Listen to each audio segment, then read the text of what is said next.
Welcome, dear listener, to a journey through time, to a realm often forgotten by the glow of progress and the noise of empire, a realm of quiet fields, of cold mist, of hands that tilled the earth long before the rails and chimneys of Victorian might spread across the land. As you settle in for a restorative sleep or a moment of calm, I invite your mind to drift, slowly, gently, toward the outskirts of history, where the footfalls of the poor left little trace, and the winds still carry echoes of their silence. Before we begin our story, I'd love to know where in the world you're listening from and what time it is there. Feel free to leave a comment and share. It's always a joy to see our global community gathering for these gentle historical journeys. And if you resonate with this soft and immersive style of storytelling, a quiet click on the subscribe button would be much appreciated. It's thoughtful listeners like you who keep this series of historical tales flowing smoothly. Take a deep breath, if you wish. Let it stretch through your chest, then soften your shoulders. Perhaps the day has left you drained, your thoughts tangled, your body aching for peace. That's okay. This story is just for you, a space to rest, to reflect, to dissolve into the long, slow rhythm of another time. Here, there's no need to rush. We will walk together at the pace of candlelight. Close your eyes now if you feel comfortable. Imagine a narrow path winding through damp, uneven fields. The air is cool and smells of wood smoke, turned earth and sheep wool. You can hear the distant lowing of cattle, a soft rustle in the hedgerows, and perhaps just faintly, the creak of a wooden gate swinging in the wind. There are no engines here, no car horns, no humming wires overhead, only the breath of the land and the burden it has carried. Let yourself arrive in this place, a place where life moved with the seasons, yet rarely changed for the better, where the sun might rise on another back-breaking day and set upon yet another empty stomach. A village, perhaps with 12 cottages huddled together like secrets, each chimney breathing mist into the gray air. The thatched roofs leak when it rains. The floors are of packed earth.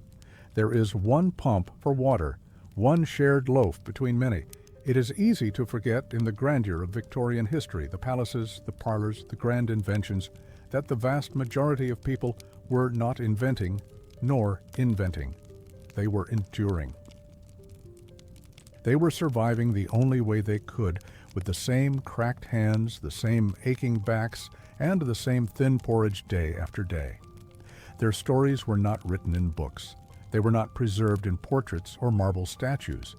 They are known only by the scars they left in the land and the faint, persistent ache that history tries so hard to forget. Tonight, we return to that ache, not out of morbid fascination, but out of quiet reverence. We return to listen to those who were never allowed to speak, to walk the footpaths of the forgotten, to feel the cold that seeped into their bones, the hunger that made children cry through the night, the fatigue that bent their bodies by 30. We return, too, to question the stories we've been told, the ones that speak of progress and prosperity, as though all boats were lifted with the rising tide of the industrial age. For the countryside did not rise. It was left behind, fenced off, sold, hollowed out. This episode, then, is not a tale of royalty or war. It is the slow unfolding of a more ordinary, more painful, more enduring kind of story, a story of fields turned into prisons, of laws that displaced generations, of workhouses that punished poverty, of diets that barely sustained life, of women who bore too much and children who were born into hardship. And as we move together through these quiet chapters, may you find not despair, but connection. For in their endurance, in their silent suffering, there is something deeply human, something that reaches across time to meet you wherever you are tonight. Perhaps you too have known exhaustion. Perhaps you too have felt overlooked, overworked, or unseen. If so, you are not alone. Many in many times have felt what you feel now, and tonight their memory keeps you company. So breathe deeply. Let the world dim. Let your body soften. The story begins, not with a trumpet, but with a sigh. With the silence of a village long gone, and the quiet beating of a heart that simply tried to live. Let us begin. Imagine the England of the 19th century as often remembered in paintings and novels. Carriages pulled by fine horses, trotting past gaslit streets where gentlemen in tailored coats tip their hats to ladies wrapped in velvet shawls. Picture marble steps leading into drawing rooms fragrant with flowers and tobacco, the walls lined with books and mirrors. In these upper worlds, tea was poured into porcelain and clocks ticked in peaceful cadence. This is the England the Victorians wanted remembered, the England of industry and empire, of exploration and elegance. But just beyond that illusion, just behind the curtain of progress and prosperity, lay a countryside unraveling. And in that unraveling, millions of lives faded into quiet desperation. The contrast was not subtle. In London, the scent of coal smoke and roasted chestnuts mingled in crowded streets where fortunes changed hands in the blink of an eye. But miles away, in a hamlet tucked between hedgerows and frost-bitten fields, a family of 6 might huddle together on a floor of packed dirt, the only warmth a dying fire and the breath of livestock in the next room. While some sat for portraits, others starved unnoticed. There is something particularly haunting in the way these two worlds existed at the same moment, in the same country, often within a day's journey of each other. The Industrial Revolution did not arrive like a gentle tide, raising all vessels equally. It thundered into the cities with the promise of wealth and mechanization, but it tore through the countryside like a storm, uprooting centuries-old traditions, displacing people, and rendering rural existence more precarious than ever before. For many peasants, the 1800s did not bring liberation, but erosion, not freedom, but fragmentation. Their ways of life, communal, seasonal, rooted in the land, were not merely ignored, they were dismantled piece by piece. The old rhythms were replaced by contracts, landlords, and distant markets.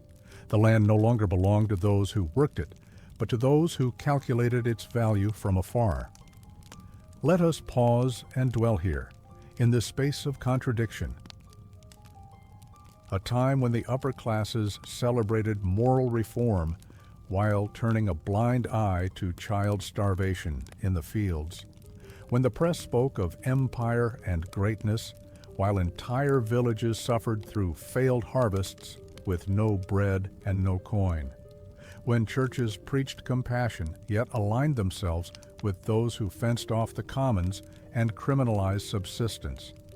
It was not just a matter of inequality.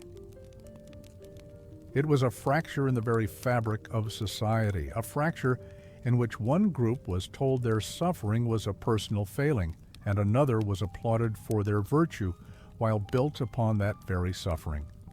This was not a passive neglect, but an active abandonment.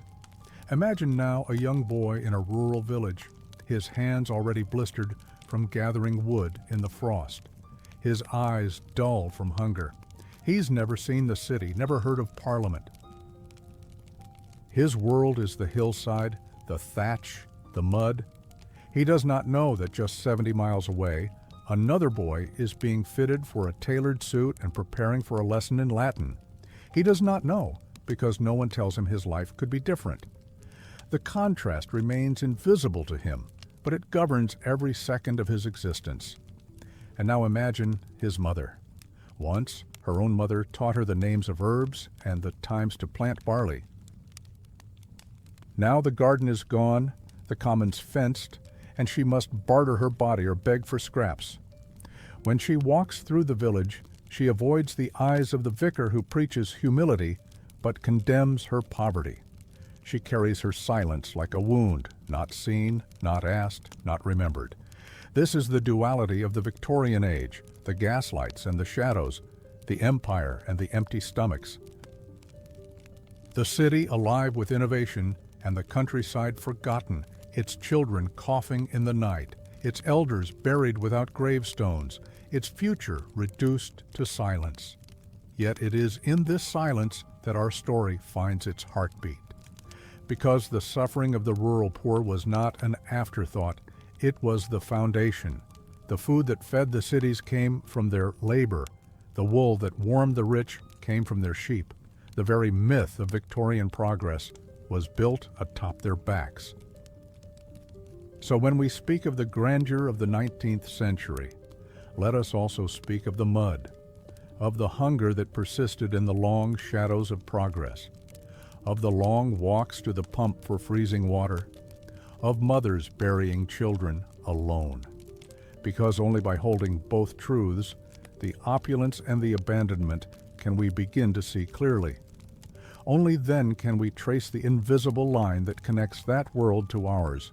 Only then can we remember what history tries to forget. Let us now step deeper into the mechanisms of that forgetting, into the practices and policies that made such suffering possible, not by accident, but by design. In the popular imagination, the Victorian era often gleams with the promise of advancement, an age when steam-powered new cities, education expanded, and the future seemed limitless. It is portrayed as a time when the world was reshaped by innovation, and Britain stood at the apex of global influence. Progress, we are told, rolled forward like a great wheel, lifting all those in its path. But this image, polished, triumphant, and tidy, hides more than it reveals. Because for millions, especially those in the countryside, the wheel of progress did not lift. It crushed.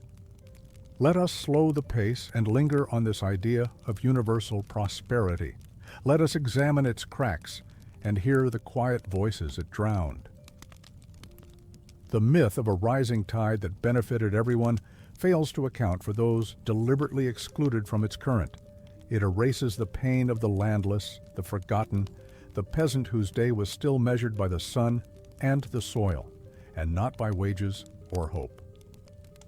Imagine again the vast estates that stretched across the English countryside, fields now private, carefully hedged, surveyed, and sealed. These were symbols of success for a few, but for many, they marked the end of something sacred, the shared use of the land, the freedom to graze, to gather wood, to plant. These enclosures were not abstract policy decisions. They were violent removals of life as it had been lived for generations.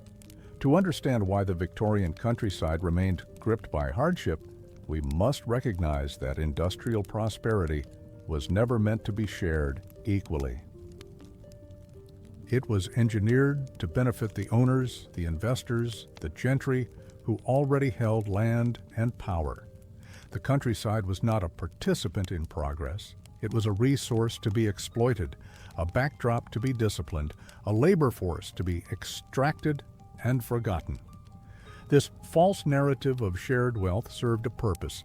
It comforted the comfortable. It reassured the moralists and the industrialists that their advancements were good for all. It allowed Parliament to speak of reform while enforcing policies that displaced families. It let city dwellers believe that rural life was quaint and unchanging, untouched by hardship. The peasant was either romanticized as a rustic figure or blamed for their own poverty. There was no space for complexity in this myth, no room for the widow who had lost her cottage, no room for the child who walked barefoot across frozen ground, no room for the old man who had once harvested his own barley but now begged for stale bread. These were not the faces of prosperity. They were the casualties of it. And yet, the story persisted.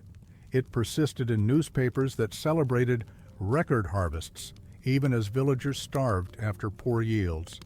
It persisted in moral teachings that equated wealth with virtue and poverty with sin. It persisted in charitable campaigns that treated rural suffering as unfortunate but inevitable, like the weather. Perhaps the most insidious effect of this myth was how it crept into the minds of the poor themselves. When all the world speaks of progress and your life only becomes harder, you begin to believe the failure is your own, that you did not work hard enough, that you were not worthy of the future, that your pain is not structural but personal. This, too, was by design. The Victorian peasant was not just materially impoverished. They were slowly and systematically erased from the national imagination. Their losses were normalized. Their labor was taken for granted.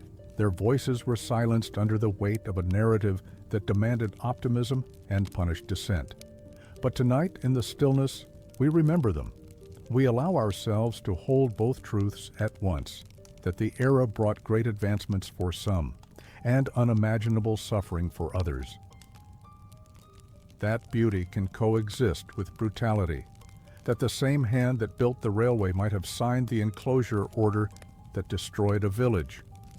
To tell the story of rural Victorian peasants, we must first dismantle the myth that obscured them.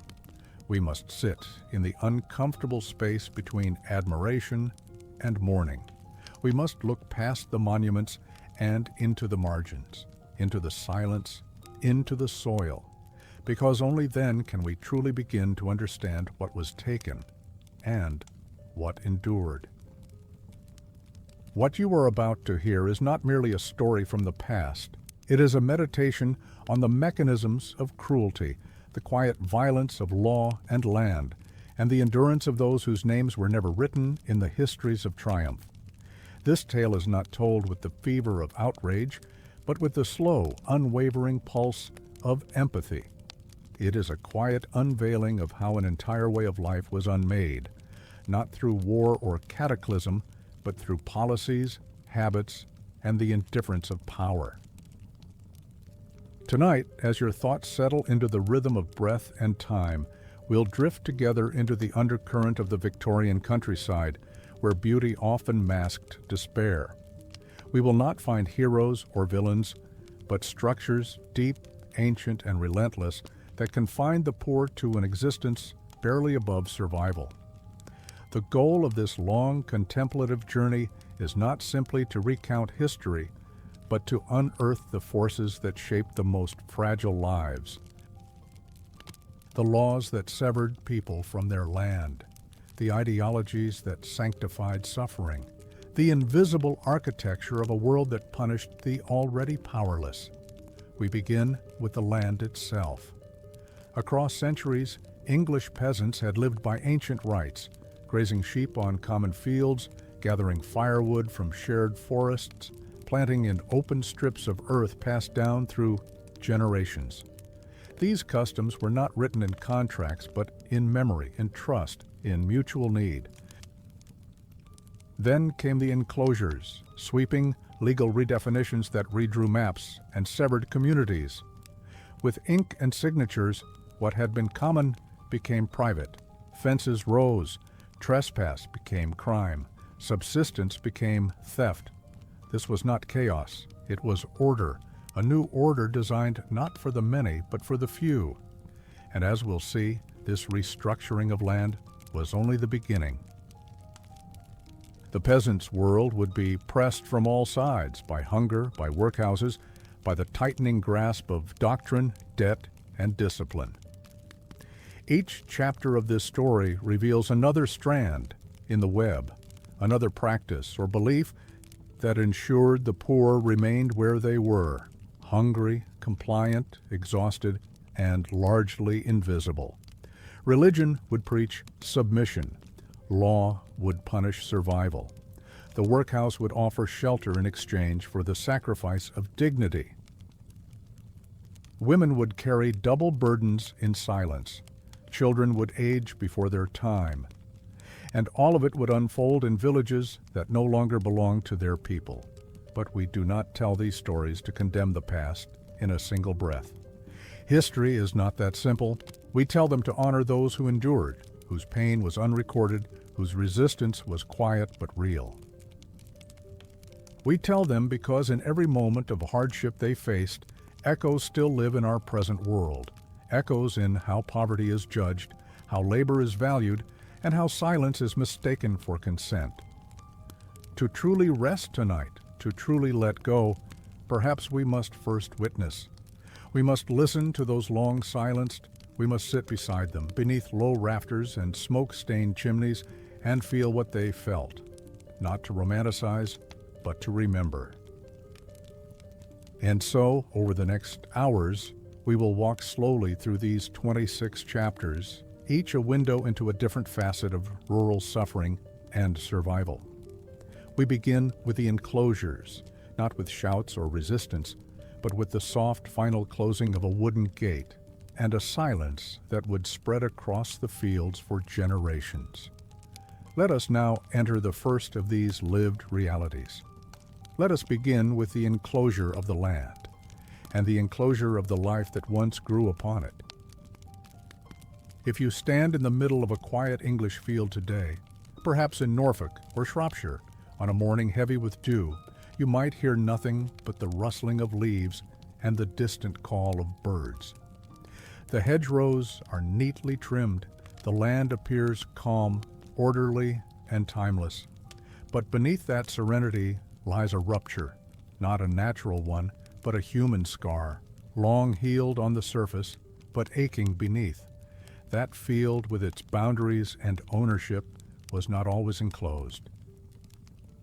Once it may have belonged to no one, or rather, to everyone. This is where our story begins, in the slow, silent theft of land from those who most needed it, in the enclosure of the commons. For centuries, much of rural England existed under a patchwork of shared customs. Villagers held rights, sometimes official, often ancestral, to graze their animals, collect wood, grow crops, and hunt small game across stretches of common land. These lands were not ownerless, but communal, governed by habit, necessity, and unspoken agreements between neighbors. The commons were lifelines, not just for food and fuel, but for identity and belonging. Imagine, if you will, a scene from before the enclosures, a cluster of cottages with smoke rising from low chimneys, a thin trail through the woods where barefoot children carry kindling, goats roaming freely near a shallow stream, women planting in strips of earth passed down through generations, and old men watching the sky to read the seasons. These fields were not rich, but they were alive. And then, slowly, century by century, but with terrifying finality in the 18th and 19th centuries, the land began to change. Parliament passed hundreds of enclosure acts, legalizing the privatization of millions of acres of common land. The language of these acts was cold, bureaucratic, and distant, but their effect was immediate and devastating.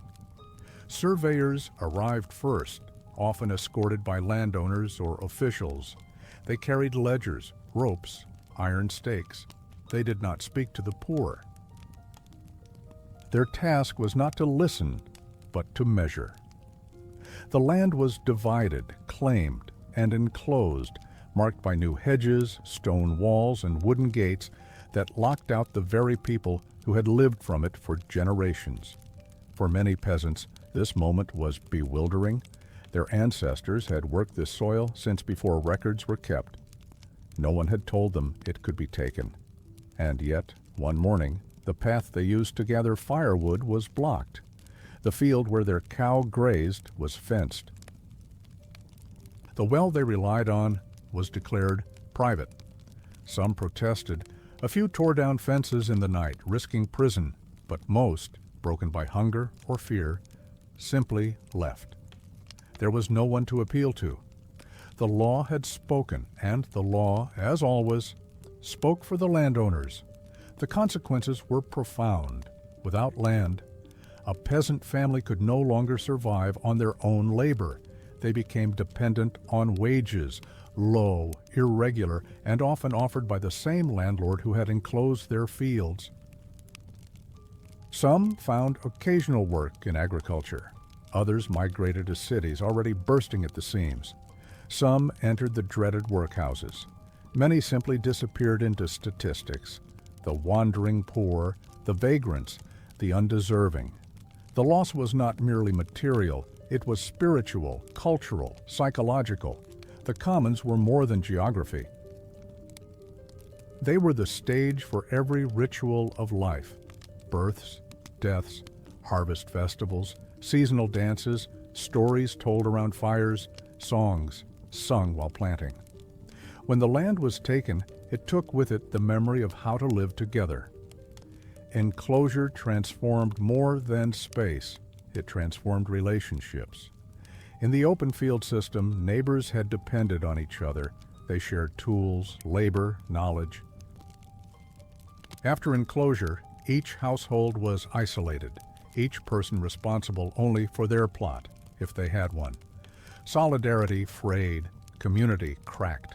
The poor grew poorer, and the rich, richer. The justifications for this shift were always framed as progress. Politicians and economists spoke of efficiency, improvement, modernization.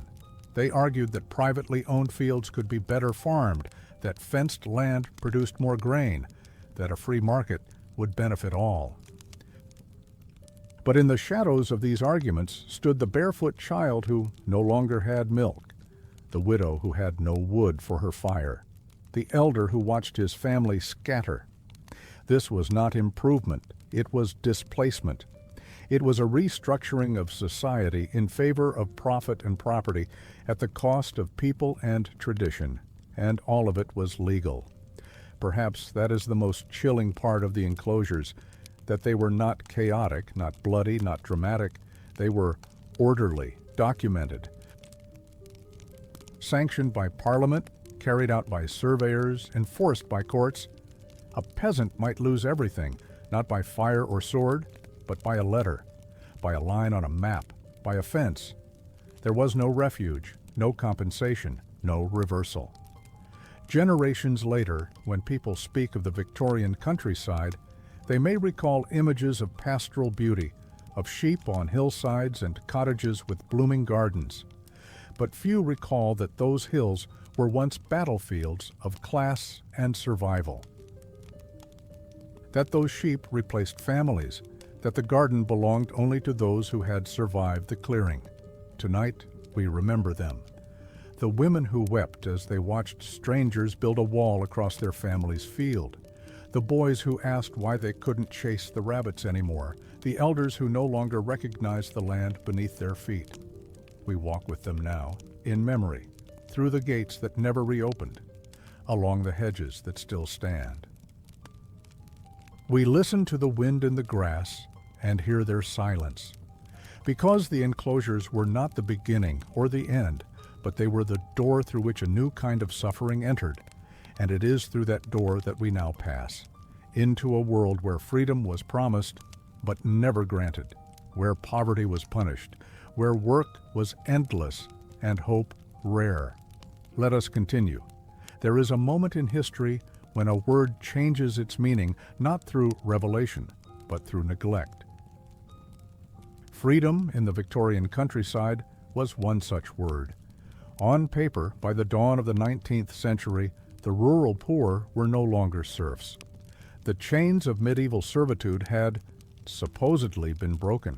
The peasant was now free, no longer bound to the land, no longer owned. But freedom, like ownership, depends on access, on choices, on power. And in the shadow of enclosure, that freedom proved to be more illusion than liberation. Yes, the laws of old feudal bondage had been dismantled. But what had replaced them was not autonomy, it was dependency, framed in new, more polite terms. In place of the lord's whip came the landlord's contract. In place of forced labor came desperation, a man agreeing to toil for a pittance because there was no alternative, a woman scrubbing floors in exchange for a corner of a barn, children working not because it was demanded, but because it was survival. And so the life of the Victorian peasant became a dance of obligations disguised as agreements. Rent must be paid for cottages barely fit for habitation. Labor must be offered in exchange for access to water, or grazing, or a few rows of earth. The rural poor were free in the same way that a bird might be free in a cage with an open door, high above a storm. The employers were often the very same men who had profited from enclosure. Large landowners, now in control of both land and labor, shaped entire village economies according to their convenience. They controlled the rhythm of work, the rate of pay, the housing, and even, in some cases, the church pulpit and the village school. Their reach extended not just over the body, but over the mind and spirit. It was a system of soft dominance, one that did not require whips or stocks, but relied instead on scarcity, shame, and the slow erosion of dignity. A laborer might be free to walk away from his employer, but there were no other employers. Free to live elsewhere, but there was nowhere to go. Free to starve, in other words, rather than submit. Debt was a constant shadow. Often, families found themselves borrowing small sums, sometimes to buy seed, sometimes to replace a lost chicken, or to bury a child. These debts, though minor in the eyes of the wealthy, bound entire generations to servitude. Interest was unregulated. Repayment was demanded in labor. The poor could not save. They could barely survive. Their labor belonged to others before they even rose from bed. And this was not just economic. The entire cultural narrative reinforced their subservience. Literature, sermons, and popular discourse all echoed the same message. Poverty was the result of weakness, a failure of morality, of discipline. Those who worked the land were not noble, as in earlier times. They were now suspect. Lazy, unambitious, unworthy. Their desperation was used as proof of their failure. This cultural contempt made it easier to ignore their suffering, to laugh at their dialects, to mock their clothes, to render their lives invisible.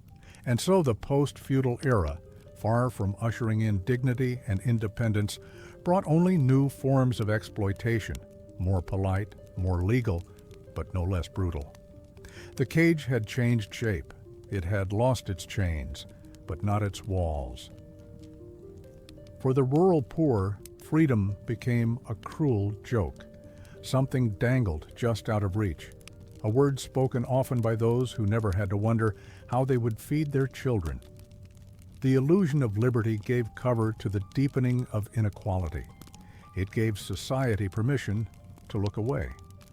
Let us pause for a moment and imagine a man, 40 years old, though his back is bent like one twice that.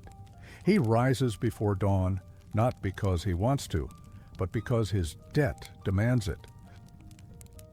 He walks 3 miles to work a landlord's field, the same field his father once shared, and now can barely afford to look at. At night he returns to a cottage with a leaking roof and no heat. His wife coughs quietly in the corner. His children sleep to a blanket. He is free and utterly trapped. This is not an anomaly. It was the design, and the design worked. It kept the fields full of labor. It kept the poor quiet. It kept the wheels of the empire turning. But at what cost? Freedom, real freedom, requires more than the absence of chains. It requires land. It requires food. It requires choice. The Victorian peasant had none of these, and yet he endured. She endured. Through hunger, through shame, through the long winters and the bitter births. They endured not because they were free, but because they had no choice. Tonight, we remember not just their struggle, but the lie they were told. The lie of freedom in a world that denied them everything that freedom requires. And as we move forward, deeper into this night of hidden histories, we turn now to one of the most haunting institutions of Victorian poverty, those cold, echoing walls that offered shelter only to those who surrendered their dignity. The workhouse awaits. In the darkest corners of Victorian society, behind thick stone walls and locked iron gates, stood the workhouse. To some, it was a symbol of public charity. To others, it was a last refuge. But to the poor who entered, dragging feet, heads bowed, dignity frayed, it was a sentence. The workhouse was not created to help. It was designed to deter. It functioned not as a haven, but as a warning, a place so severe, so humiliating, so soul-numbing, that no person would choose it unless absolutely desperate. And yet, thousands did, because in the cruel calculus of the time, hunger made the choice for them. The workhouse system, formalized by the Poor Law Amendment Act of 1834, was a response not to compassion, but to fear. The fear of the idle poor, of rising taxes, of dependency. The goal was to make poverty more unbearable inside the workhouse than outside, so that only the most destitute would submit. This was not support. It was punishment wrapped in the language of morality. Let us pause and enter such a place together. You approach a long gray building under a heavy sky. Rain taps on broken windows. The walls are damp with age, moss clinging to the base. There is no welcome, no warmth, only a clerk behind a wooden desk, and a list of rules longer than your name. Once inside, families are split apart. A wife led one way, the husband another. Children removed from their parents, each assigned to different wards, forbidden to speak, to touch, to comfort one another. Bonds of love broken at the door. The clothing you wore is taken. In return, a coarse uniform, itching, oversized, or too tight. Your name is replaced by a number, your story irrelevant. Each day is rigid, mechanized, stripped of softness. Wake before dawn, pray, work. Eat a thin, tasteless gruel, work again. Sleep in rows under watchful eyes. No freedom of movement, no privacy, no peace. The work itself is deliberately degrading, picking oakum, teasing apart old ropes with bloodied fingers, breaking stones for roads, washing endless linens by hand.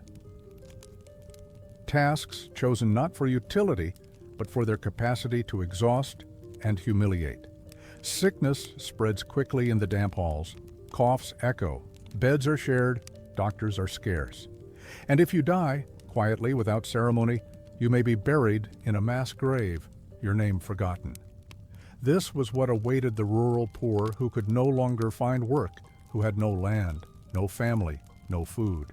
A system that told them your suffering is your fault, your desperation, a weakness, your poverty, a shame to be punished. And it was not just the conditions, it was the gaze. Society watched the workhouse with disdain. To enter was to admit failure, to be marked as unworthy. Those outside would cross the street to avoid you. Clergy would speak of sin. Children would mock your children. You were no longer poor, you were a pauper. For women, the punishment was even deeper. Widows, single mothers, women abandoned by husbands, they were not only impoverished, but judged.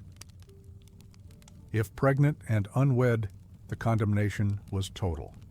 Inside the workhouse, they gave birth alone, with minimal care, and watched their infants taken by matrons or nurses, their futures uncertain. And yet, the workhouse was sometimes the only option. When harvests failed, when husbands died, when landlords evicted, when there was simply no food. People went not because they were idle, but because the world had left them no place else to go. In some villages, the poor would band together to avoid the shame. They would share scraps, hide their hunger, delay the decision as long as possible. But hunger is relentless. It does not negotiate. And so, one by one, they would walk toward the gray door. The cruelty of the workhouse lay not only in its walls, but in its philosophy, the belief that suffering must be earned, that compassion should be rationed, that those in need must first be broken, and in this the system succeeded. It broke spirits. It erased identities. It taught generations of poor children that their worth was conditional, that kindness came only at the cost of their dignity. Let us remember them now, in this quiet hour. The child whose name no one wrote down, the woman who gave birth alone, the man who died splitting stones for soup. Their voices echo still. In the halls where no one listens, the workhouse was not charity. It was control. It was the architecture of a society that feared the poor more than it feared injustice, and it was one of many cages.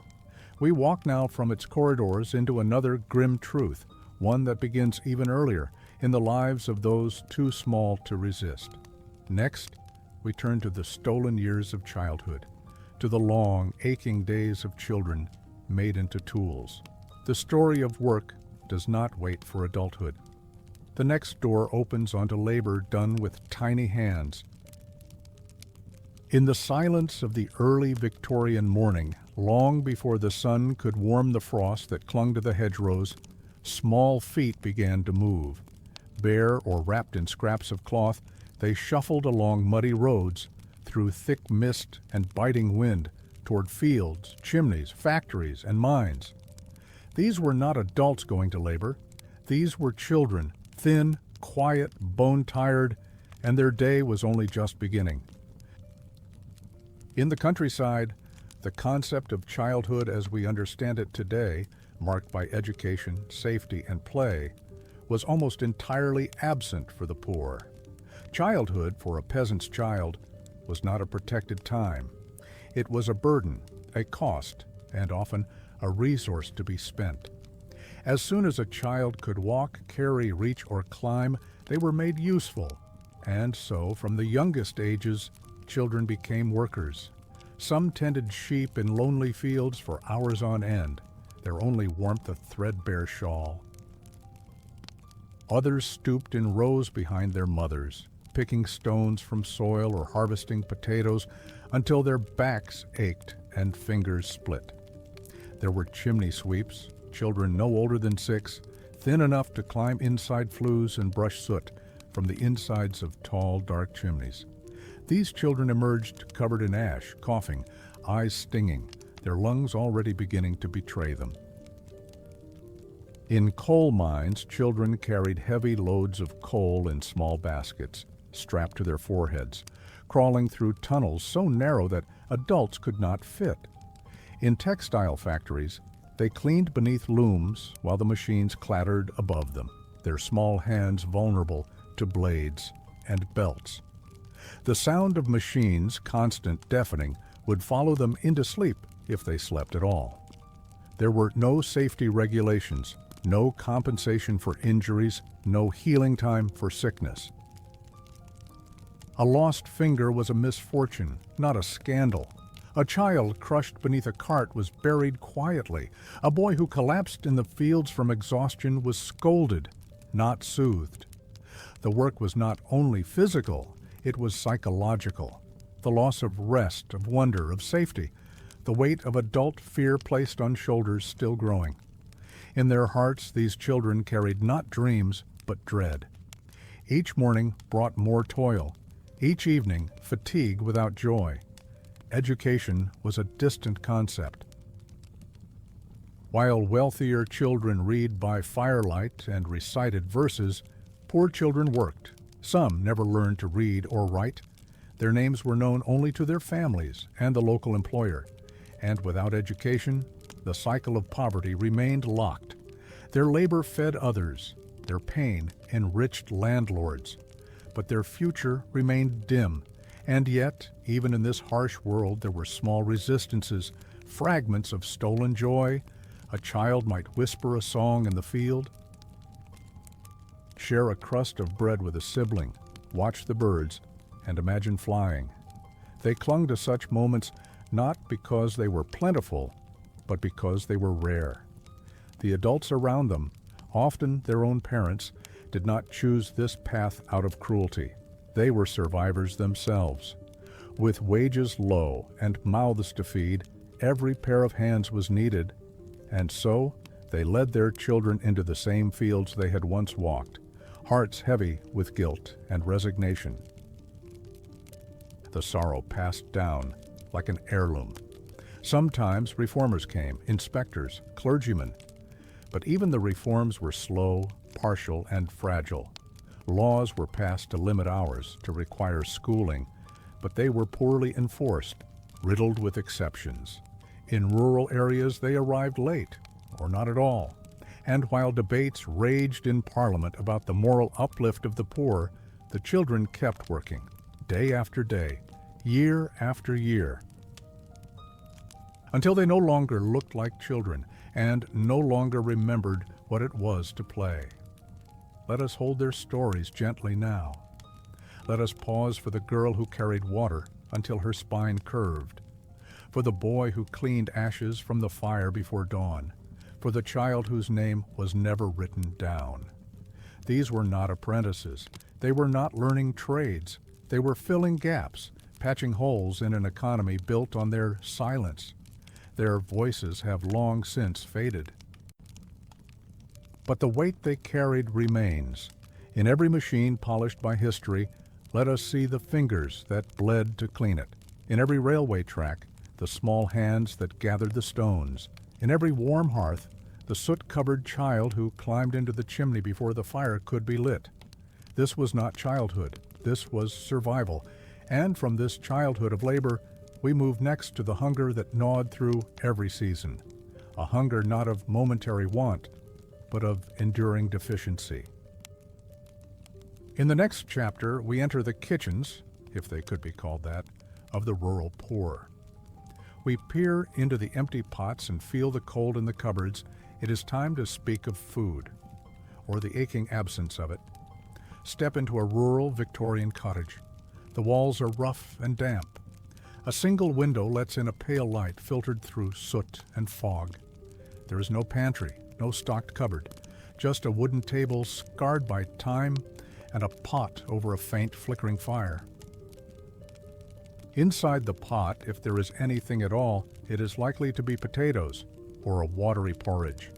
Perhaps a heel of bread, hardened and reused. This was the daily reality for countless rural families. A relationship with food not shaped by choice but by limitation, not by appetite but by scarcity. The typical diet of the rural poor in Victorian England was monotone and meager.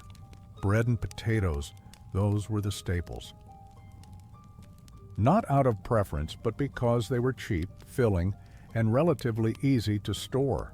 Yet these foods alone offered little in the way of nutrition. They filled the belly, but did not nourish the body. The result was a population that was full and starving all at once. Fresh vegetables were rare in winter. Meat was a luxury, often eaten only on Sundays, and even then in small quantities. Milk, butter, and cheese might come from a family's own animal, but if that animal died or was sold, dairy vanished from the table. Fruit was seasonal, unpredictable, and far from abundant. Salt was precious. Sugar, for many, was unknown. Spices and oils belonged to other worlds, to wealthier kitchens. Even tea, that quintessential symbol of British comfort, was often reused until its leaves were pale and tasteless. And water, unfiltered, often drawn from shallow wells or stagnant ponds, was not always safe. Imagine a child sitting at the table. Her hands are wrapped around a wooden bowl still warm from the fire. She eats slowly, instinctively rationing. Her mother watches, hoping the child's hunger will fade before the pot is truly empty. There is no second serving, and often the adults go without, prioritizing the youngest first. Hunger was a season that never ended. It came not only in times of famine, but as a constant undercurrent. A bad harvest meant a rise in bread prices. A rise in prices meant fewer meals, and fewer meals meant weakened bodies, prone to illness. Diseases like rickets, scurvy, and pellagra were common among the rural poor, not because of germs, but because of missing nutrients. Without vitamin-rich food, bones softened, teeth decayed, skin cracked. And when illness came, there was no nutritional reserve to fight it.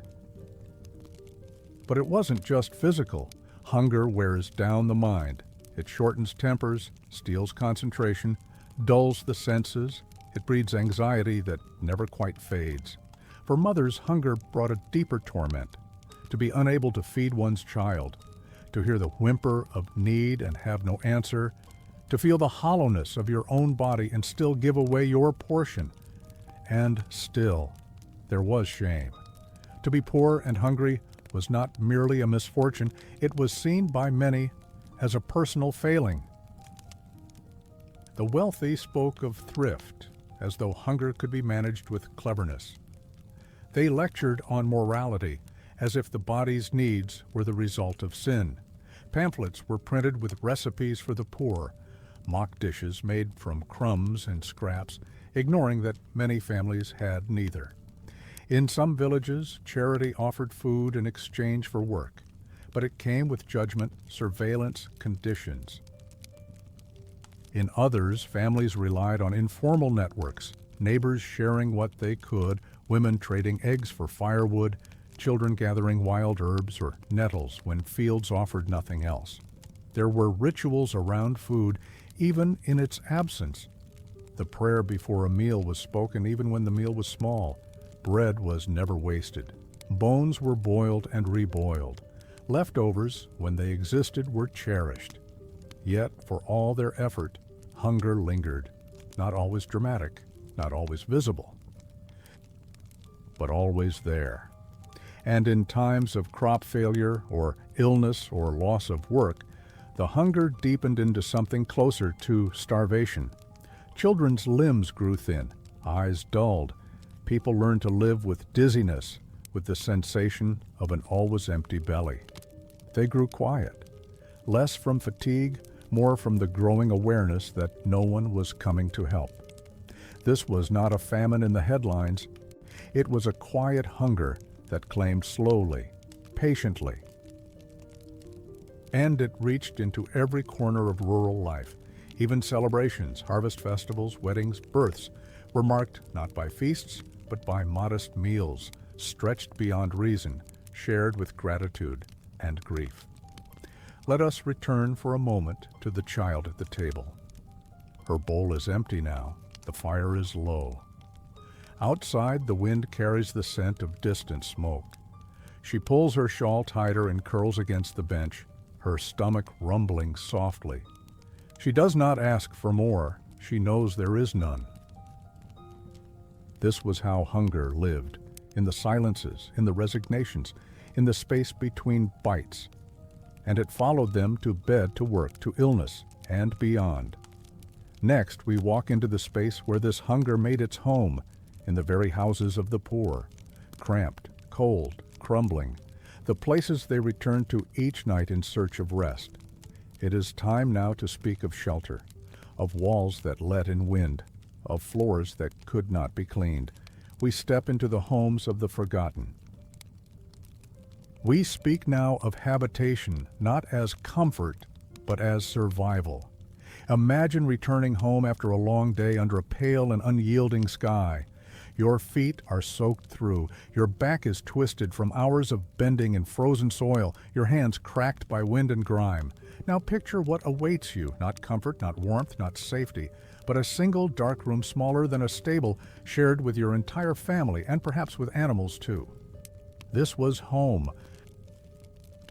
In rural Victorian England, housing for the peasant class was not built for dignity.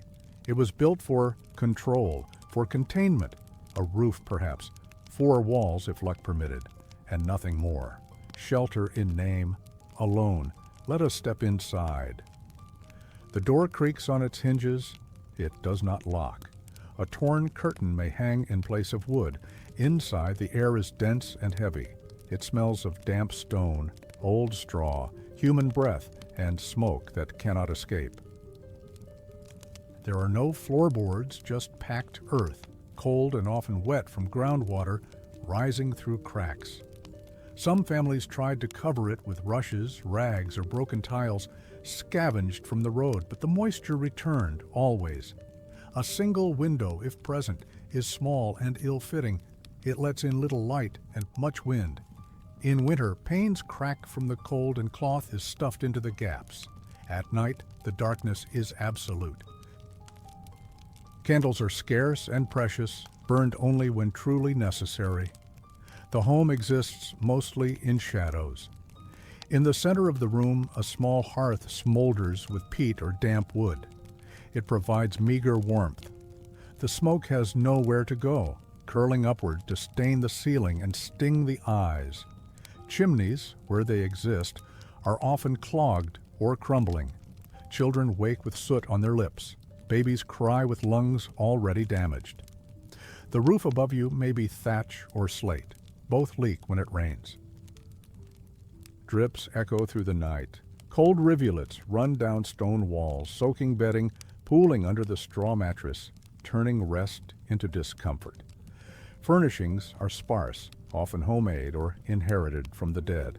A broken stool, a warped table, perhaps a chest for clothes. Beds are a rare privilege. Many sleep on sacks filled with straw, sometimes with planks laid across for support. Entire families sleep together under one thin blanket, back to back for warmth. If one turns, all must shift. If a child wets the straw, it stays wet. Privacy is a dream. The rhythms of life, birth, illness, death, occur in view of all. Parents whisper when children sleep, if they sleep. Couples exchange glances more than words. Grief and intimacy must be managed in silence. There's nowhere to go, no door to close. The house is always too full and always too empty. Animals often share the space. Chickens huddle in corners. A pig sleeps near the hearth for warmth. If a cow or goat is all a family owns, it is brought inside at night, both to guard it from theft and to make use of its body heat. Their scent mixes with the smoke, the sweat, the mildew, and then there is the filth. Cleanliness is not a question of character. It is a question of access. Soap is expensive. Water must be drawn from a pump or stream, often far away.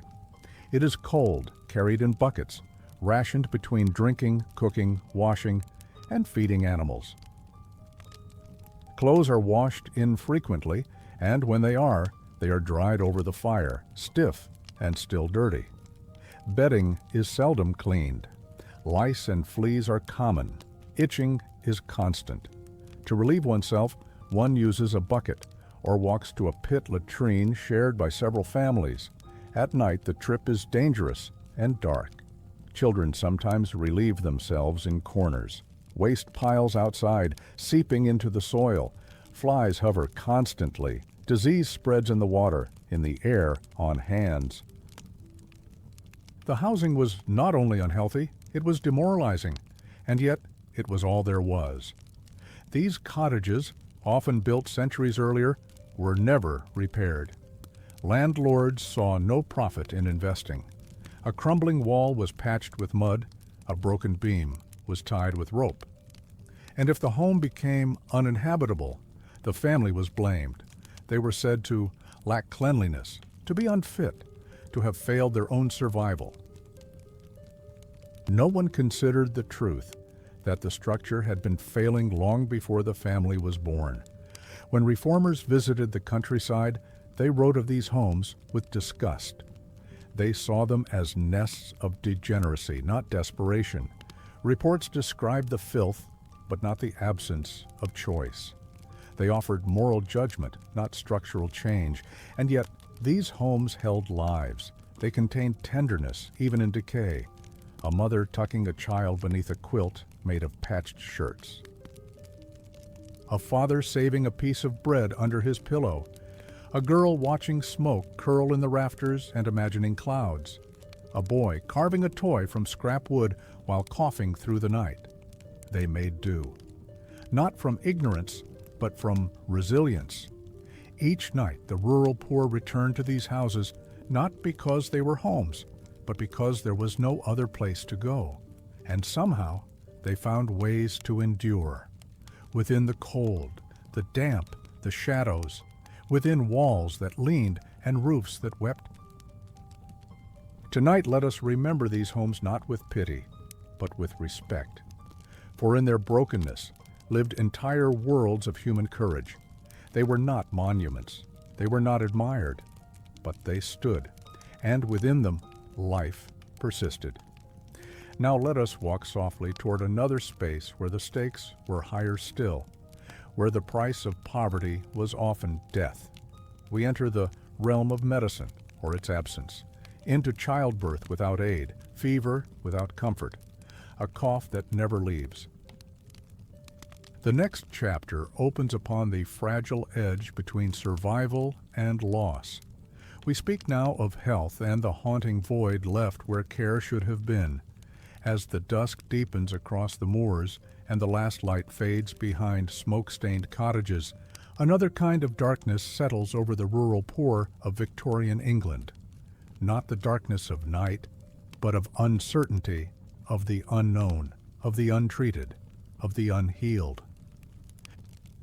For in these villages, far from the polished corridors of London hospitals or university clinics, illness was not met with science or compassion. It was met with silence. The body, when it failed, was often left to its own fate. There were no nearby doctors for most peasants. The village physician, if one existed at all, served the needs of the landowning class. His time was expensive, his presence rare. For the poor, medicine was improvised, gathered from hedgerows, whispered from mothers to daughters, passed from neighbor to neighbor in fragile threads of memory. A sprig of yarrow for fever, a poultice of clay for swelling, honey for wounds, spirits for pain.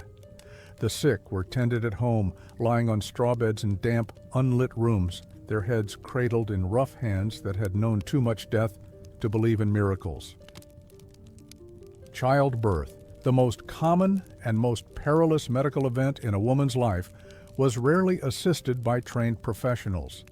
Midwives, sometimes skilled but often untrained, did what they could with limited knowledge and no tools. There were no sterile cloths, no antiseptics, no interventions. Women bled and labored in silence, surrounded by other women with only candles and whispered prayers to guide them. If the child lived, it was a blessing. If both mother and child survived, it was a rare and quiet triumph. Infant mortality was expected, not exceptional. Children died often, of fevers that spiked in the night, of coughs that never cleared, of diarrhea that left them limp and breathless. Their small graves, unmarked and numerous, dotted the edges of village cemeteries, covered in wildflowers and forgetfulness. Parents mourned them with a resigned grief. There was no time and no language for rage. Common illnesses, treatable today with simple medicine, were often fatal. Pneumonia, measles, infections from minor cuts. A splinter could fester, a cold could kill. There was no antibiotics, no vaccines, no guarantees. And for the lingering conditions, the bad lungs, the aching joints, the failing hearts, there was only endurance. Old women hobbled with canes they had carved themselves. Men coughed into handkerchiefs black with blood. Children learned early to recognize the signs of worsening, the chill that wouldn't lift, the weight that wouldn't return, the eyes that grew too bright with fever. When a doctor was called, it was usually too late. Payment was required: an egg, a chicken, a piece of cloth. Some paid in labor, some begged, some went without. The doctor might leave a tonic, write a note, recommend rest, but there was no rest to be found. Fields still needed plowing. Fires still needed tending. Illness did not pause the rhythm of rural labor. Mental illness was rarely spoken of and never understood. A woman who wept for days was said to be nervous. A man who stopped speaking was labeled strange. Children who rocked or screamed were beaten. There were no words for anxiety, no space for sorrow. Madness was feared, hidden, punished. The mind was not seen as something that could be ill, only weak.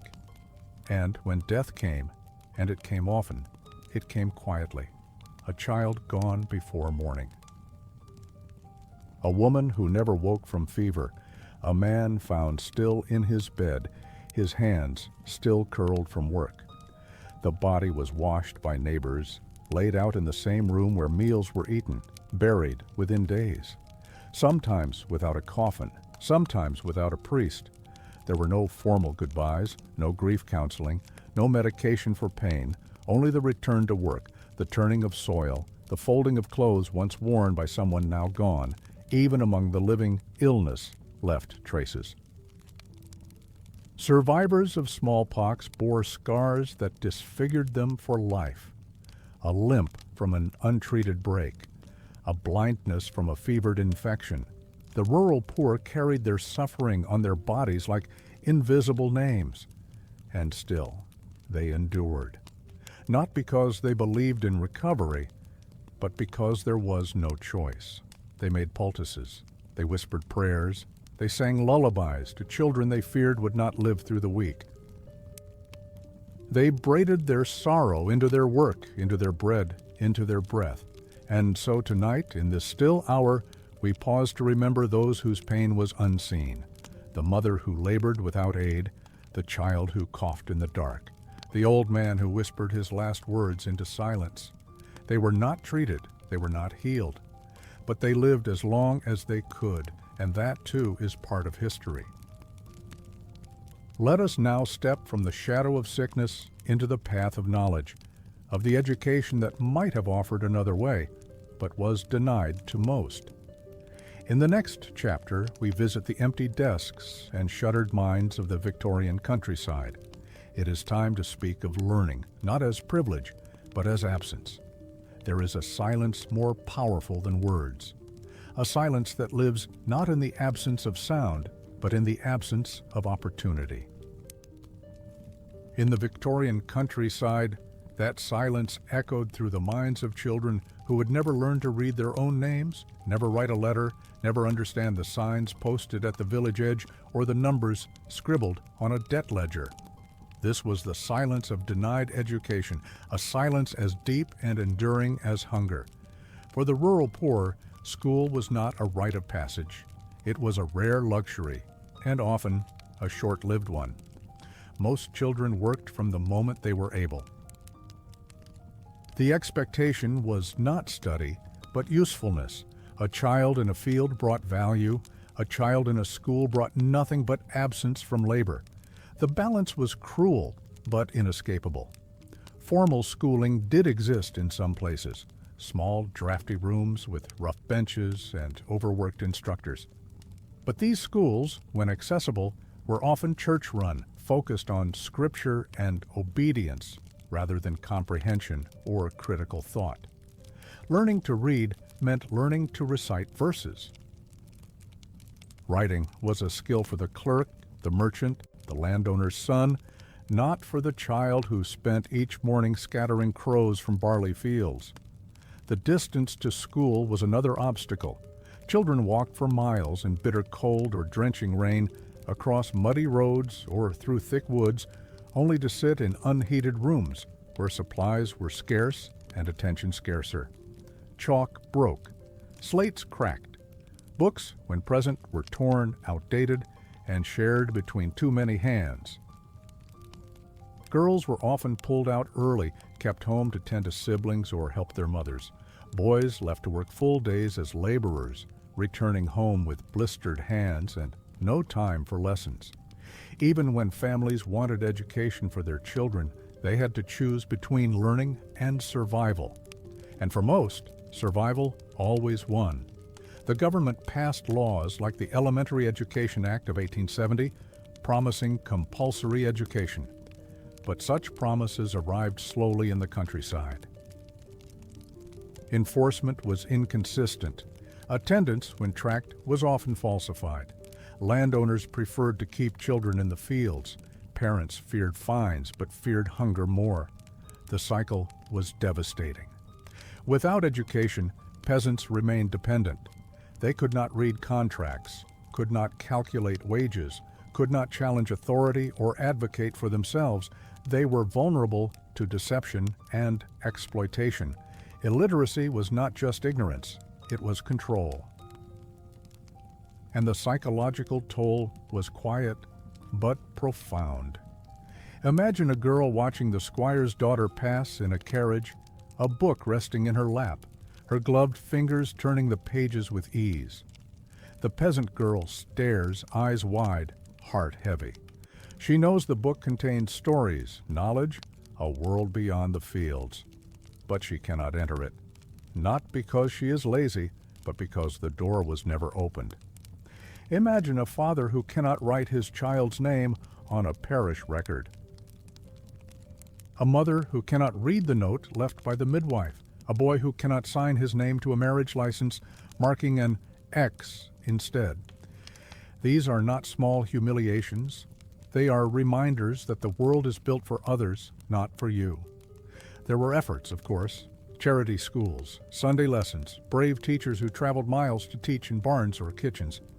But these efforts were rare, unsystematic, and fragile. A harsh winter could close a school for weeks. A harvest season could empty it entirely. And once a child fell behind, there was no catching up. Education was also deeply gendered. Girls were taught to sew, to pray, to obey. Reading was seen as useful only insofar as it helped with domestic chores or religious instruction.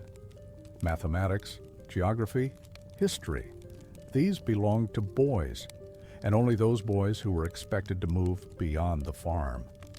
For peasant girls, the world of knowledge remained even further away. And yet, the hunger for learning existed. Children copied letters into the dust. They traced alphabets on slate with fingers when chalk was gone. They memorized rhymes and stories passed down orally. They asked questions, endlessly, hungrily. Some taught themselves to read using torn pamphlets, fragments of Bibles, discarded newspapers. In every village there were children who dreamed, not of castles or riches, but of books, of a place to sit and be told how the world works.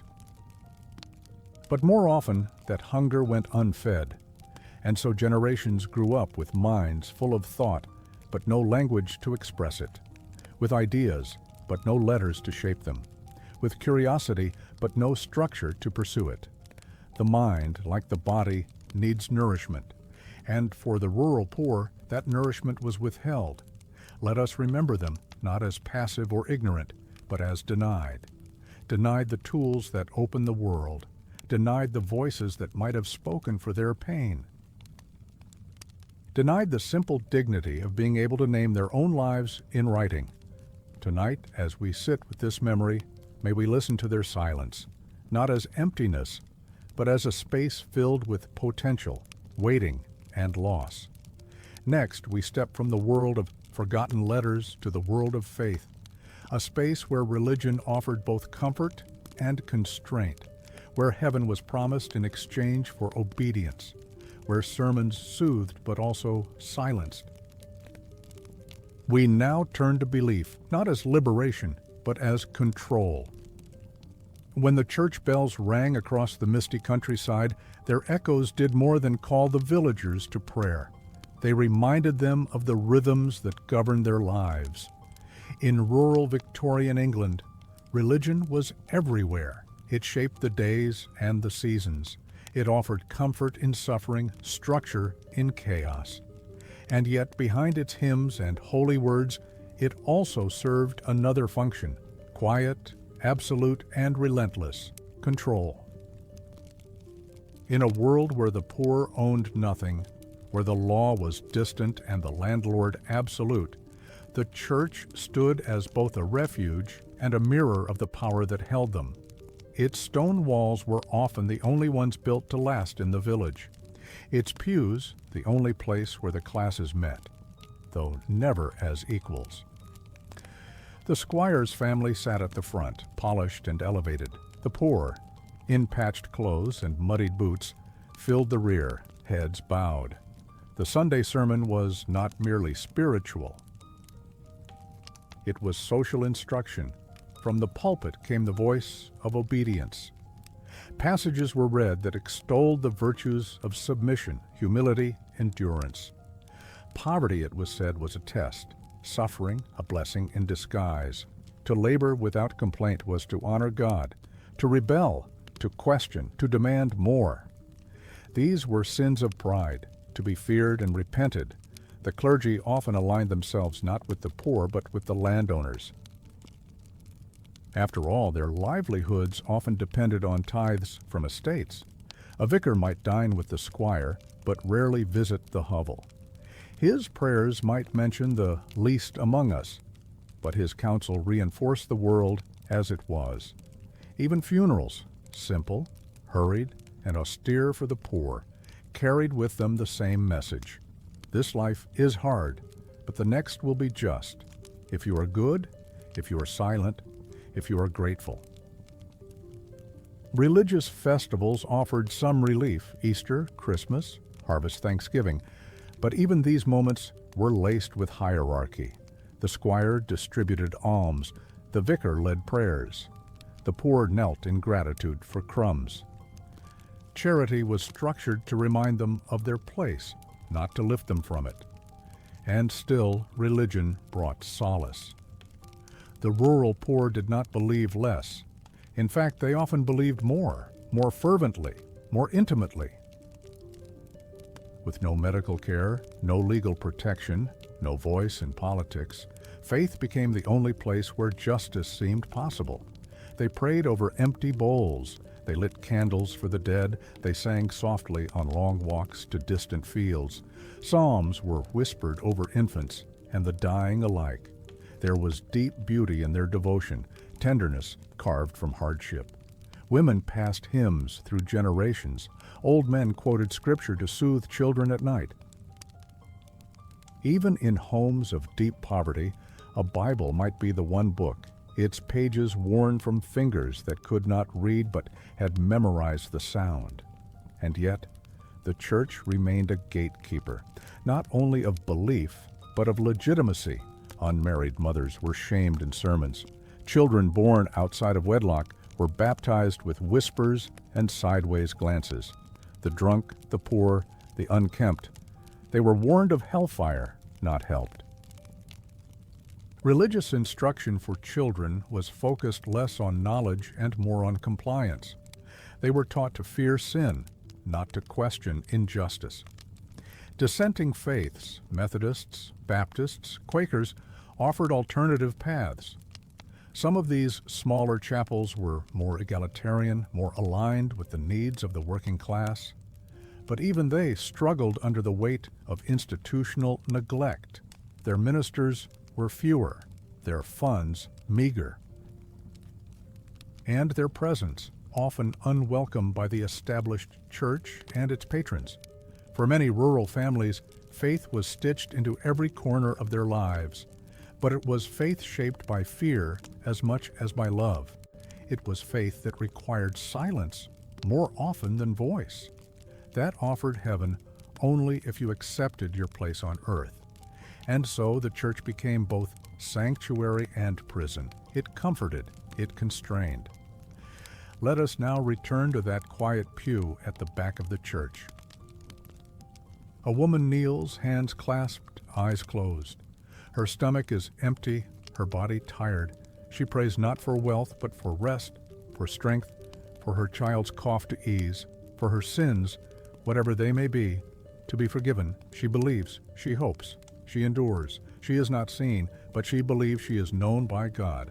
That belief, that fragile hope, may be the only thing left that is truly hers. And it is with this complicated faith that we move onward. From the hush of sacred spaces to the dark corners of the home, where violence was not public but ever present, we now turn to another form of silence, the silence of fear within the family. The next chapter enters the world of domestic abuse, not as headline, but as habit, as normalcy, as pain hidden in plain sight. In the stillness of a rural night, beneath thatched roofs and beyond the reach of neighbors' eyes, another kind of suffering unfolded, quiet, concealed, and painfully common. It did not wear the uniform of authority or the robes of judgment. It wore the face of the familiar, the husband, the father, the brother. The presence meant to protect, transformed into a source of fear. In Victorian England, domestic violence was not recognized as a public issue. It was not seen as a crime. It was considered a private matter, something best left behind closed doors, out of the view of the parish, the law, or polite conversation. What happened in the home was deemed sacred, even when it was brutal. A man could strike his wife and still be seen as honorable, as long as he fulfilled his duties in the field and church. A child could be whipped into silence, and the world would call it discipline. A woman could cry herself to sleep and be told she must have deserved it. The culture did not question the pain, it questioned the woman who spoke of it. The law offered no refuge. Until late in the century, wives were the legal property of their husbands. They could not own land, vote, or divorce without scandal and shame. Their bodies were not fully their own. A man had near complete control over the people within his household, and that control was rarely challenged, even when exercised with cruelty. There were no shelters, no crisis lines, no trusted officials trained to intervene. A woman enduring violence had two choices: silence or exile. To speak was to risk social ruin, to be dismissed as hysterical, sinful, or disobedient. To flee was to face poverty, hunger, and the likely loss of her children, who were considered by law to belong to their father. And yet, violence did not always look like rage. It often arrived quietly, wrapped in routine: a harsh word, a tightening grip, a plate thrown, a door slammed, long silences that chilled the room. The threat was constant, even when the blows were not. And children watched, absorbing fear as part of their education, learning early when to speak, when to hide, when to pretend not to hear. In many homes, the abuse was cyclical. A father exhausted from work and drink would erupt in anger, then apologize with softness that never lasted. Mothers bore the weight in silence, believing they had no right to expect kindness. Daughters were taught to endure. Sons were taught to dominate or withdraw. Religion, too, played its part. Sermons preached obedience. Wives were told to submit, to pray, to wait for transformation. The suffering of the home was linked to the suffering of the cross, something to be endured for the good of the soul. Love in this context was twisted into endurance, and endurance into erasure. When bruises showed, explanations were whispered: a fall, a door, clumsiness. Women became experts at masking pain, physical and emotional. They smiled with broken teeth. They cooked with swollen wrists. They sang lullabies while their hearts beat in fear. And the community colluded in silence. Neighbors heard but did not speak. Friends saw but looked away. The suffering of women and children was normalized, woven into the expectations of hardship that defined peasant life. After all, life was hard for everyone. What was one more sorrow behind a shuttered window? And yet, in small, defiant acts, resistance flickered. A mother who placed her body between a man and her child.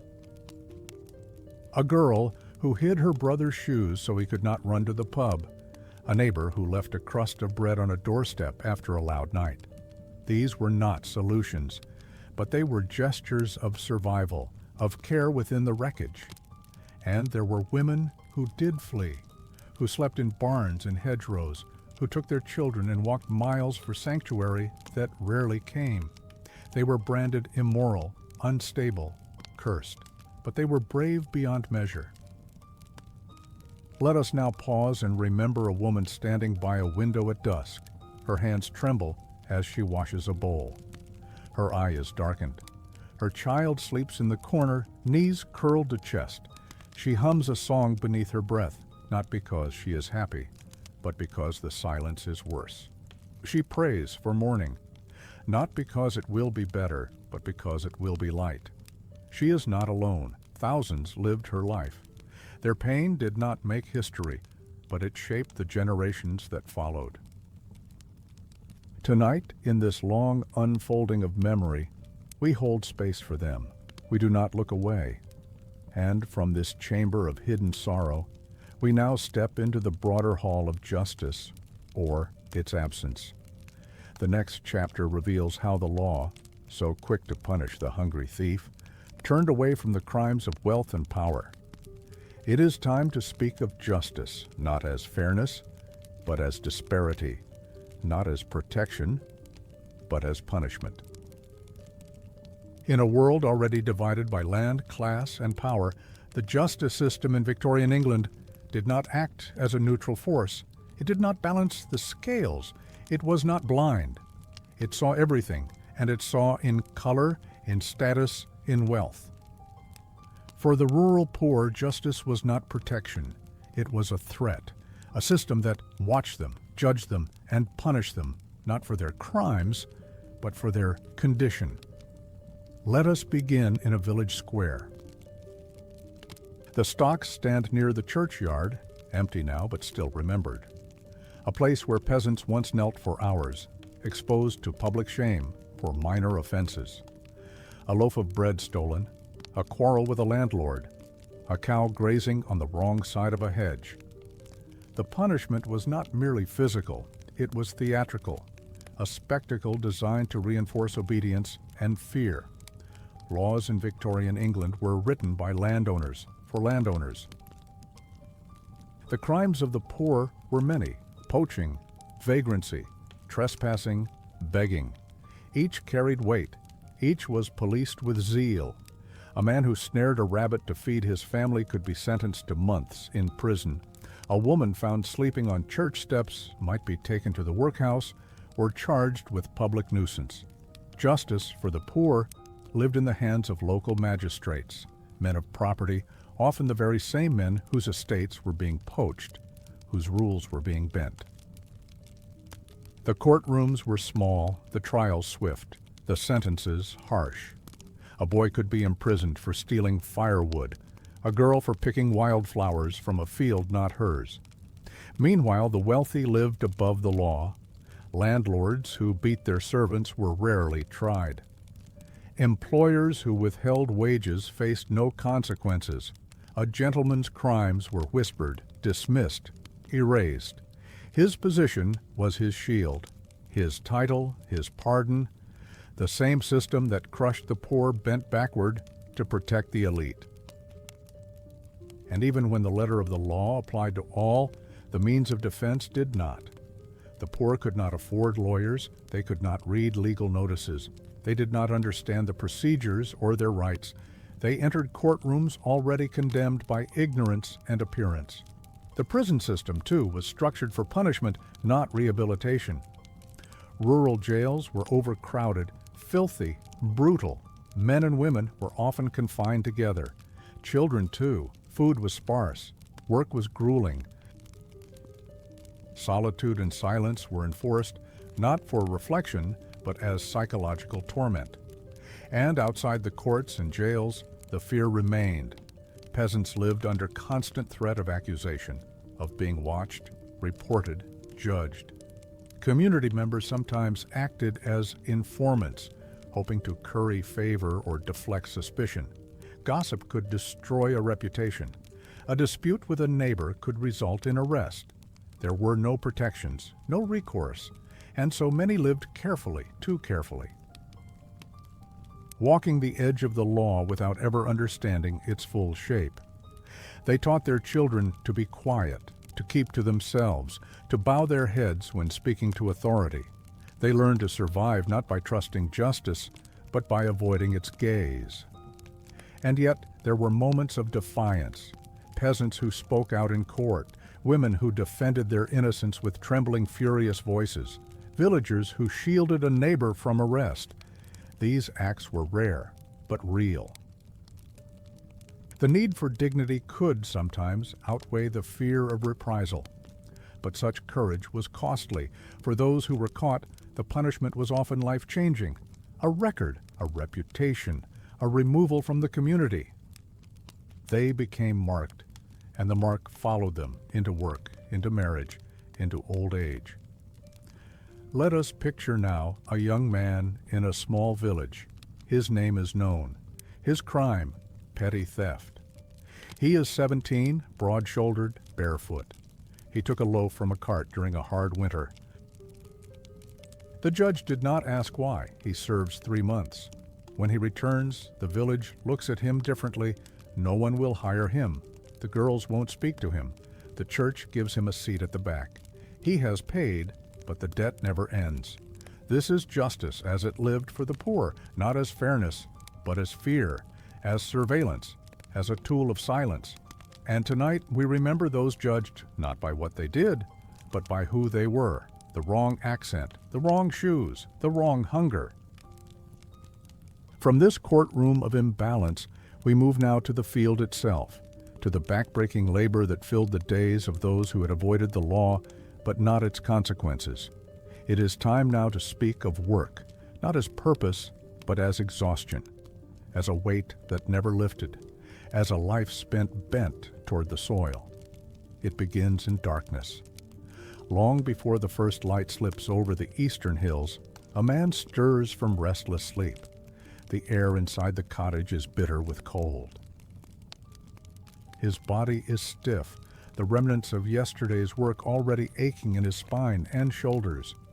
He moves quietly, careful not to wake the others, pulls on the same threadbare shirt worn all week, laces his boots, cracked and patched, and steps outside into the chill. A thin frost glitters on the fields. His breath is a white cloud. The world is silent, still, the earth waiting. This was the beginning of most days for the Victorian peasant. The workday began not by clock, but by sun, or by the absence of it. The rhythm was dictated by the land, the season, the whims of weather, and the unchanging reality that survival depended on constant physical labor. There were no weekends, no scheduled holidays. A day off meant hunger. A week off meant ruin. Agricultural labor was not a job. It was a life sentence. And it was relentless. In spring, the fields had to be turned, soil broken open by hand tools or heavy plows drawn by animals. Men walked behind these plows for hours, shoulders bent, legs soaked in mud. The soil clung to their clothes, crusted their boots, stiffened their fingers. The wind cut through layers of wool, and the rain made everything heavier. In summer, the labor grew more intense. Fields had to be weeded, scythed, harvested. The sun beat down without mercy. Men, women, and children moved through high stalks of wheat, swinging scythes in wide, brutal arcs. Blisters burst and bled. The air filled with chaff, dust, and sweat. Breaks were brief, just enough time to drink from a tin cup or eat a cold, hard piece of bread with a smear of lard. Then, back to work. Autumn brought its own burdens, gathering what the land had yielded.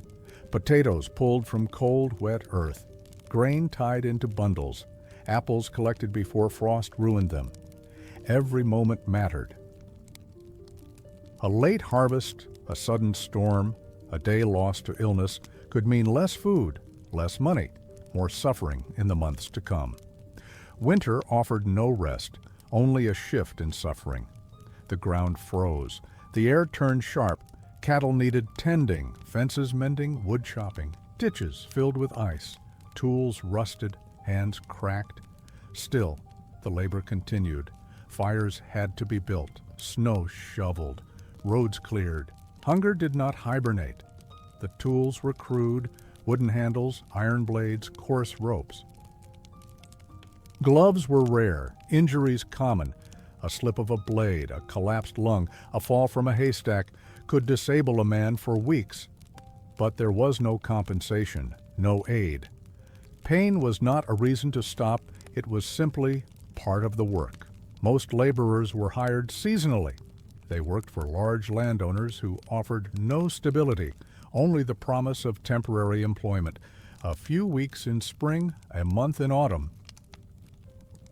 Between those seasons, families scrambled for odd jobs, ditch digging, stone hauling, charcoal burning, anything to keep coins in the jar and bread on the table. Wages were pitiful. A man might earn a few pence a day, enough perhaps to buy flour, a few vegetables, a candle. Never enough for comfort, never enough to save. Women and children earned even less. Payment was sometimes in kind, a loaf, a scrap of meat, an old coat passed down from a master's family. Exhaustion was the constant. It seeped into bones, settled in joints, hollowed the stomach. But the poor were told it was noble, that honest toil was honorable, that backbreaking labor was God's will. Sermons praised the dignity of rural work, but never mentioned the despair. Poetry romanticized the farmer, but never fed his children, and there was no end to it. Old age did not bring retirement. A man worked until his body failed, then begged or entered the workhouse. There were no pensions, no rest homes. Just a slowing down, a fading, a quiet disappearance. And still, through all this, the poor knew the land better than anyone. They could read clouds, feel the moisture in the air, predict frost by the smell of evening. They knew which soil grew best, which plants would fail. Their hands held the memory of harvests past.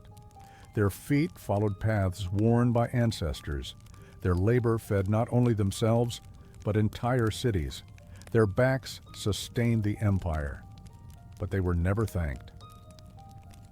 Their names were not recorded, their faces not painted, their stories not told, until now.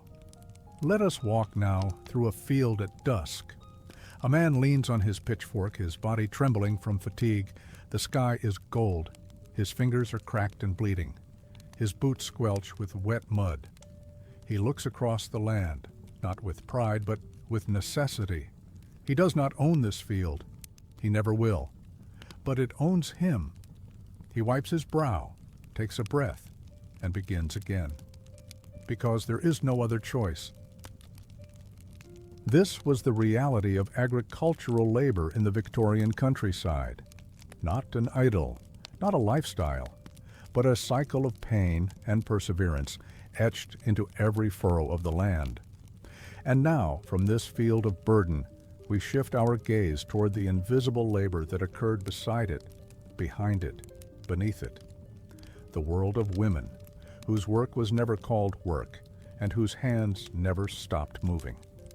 The next chapter belongs to them, not in shadow, but in truth. In the hush of the countryside, beneath the rustle of hedgerows and the tolling of distant church bells, another rhythm beat steadily, quieter than the clatter of scythes or the grumble of cartwheels, but no less tireless. It was the rhythm of women's labor, a labor done not by shift or schedule, but from waking breath to last flicker of candlelight. A labor that was constant, invisible, and expected. The life of a peasant woman in Victorian England was a tapestry woven from exhaustion. Every thread pulled taut with duty, work that was not counted, not named, not remunerated, yet utterly essential. From the earliest hour she moved, lighting fires, stirring pots, wrapping children, feeding animals, washing rags, fetching water, mending shoes, and then, often, stepping into the fields to work beside the men. Her hands were never still. Even in the depth of winter, when fields lay dormant, her work did not pause. The hearth needed tending.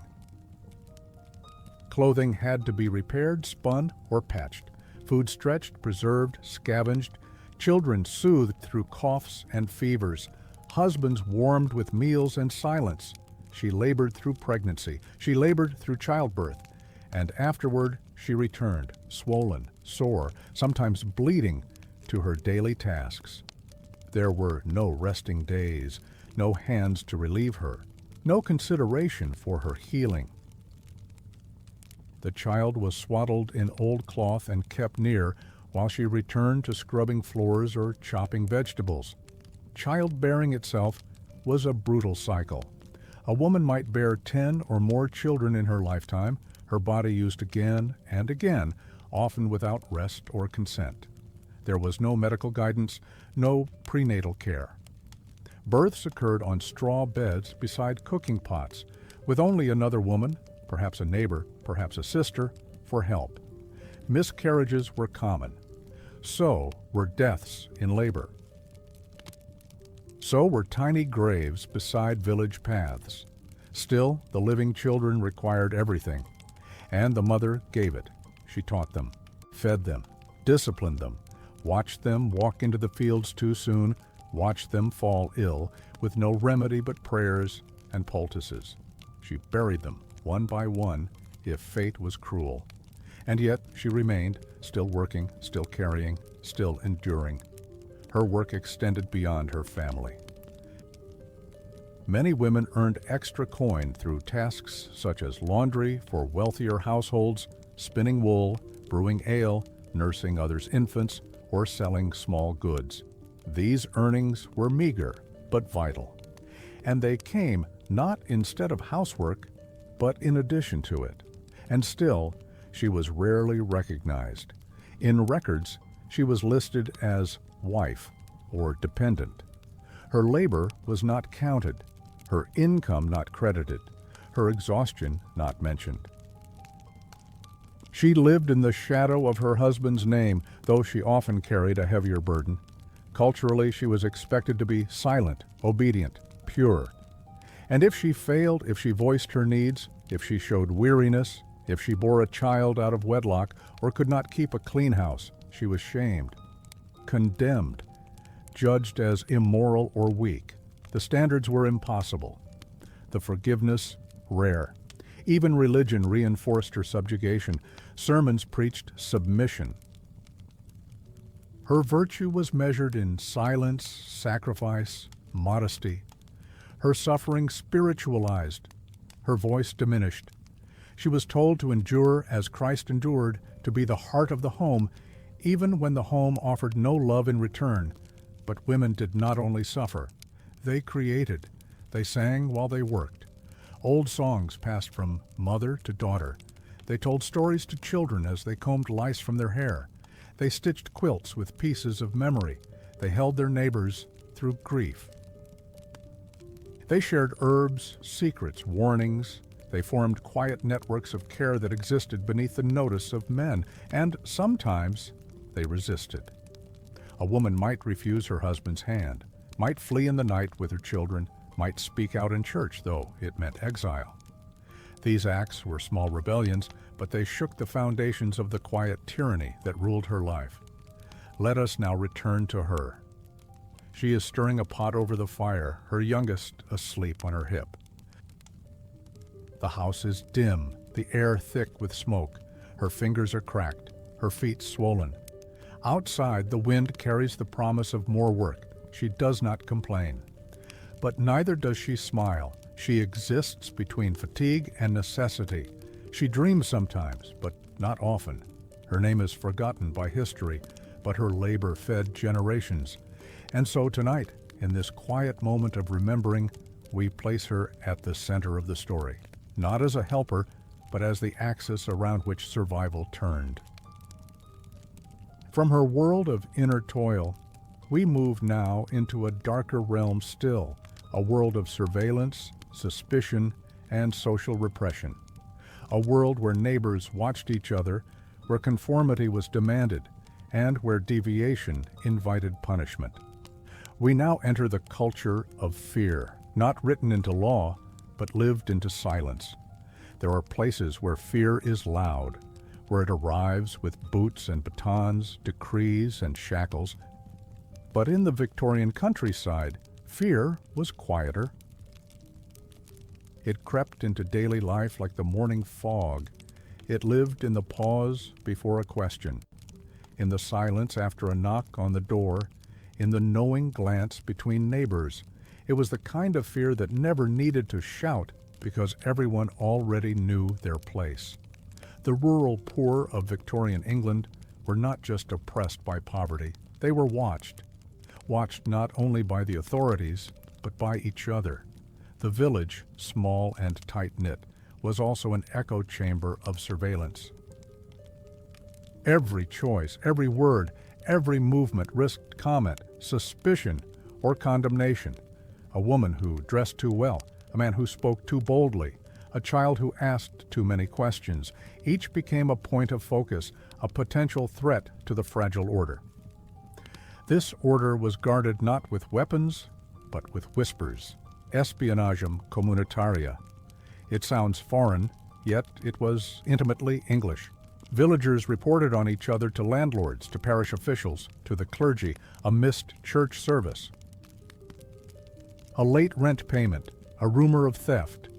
These could be enough to lose a job, a cottage, a reputation. And reputation was everything. Once marred, it was almost impossible to recover.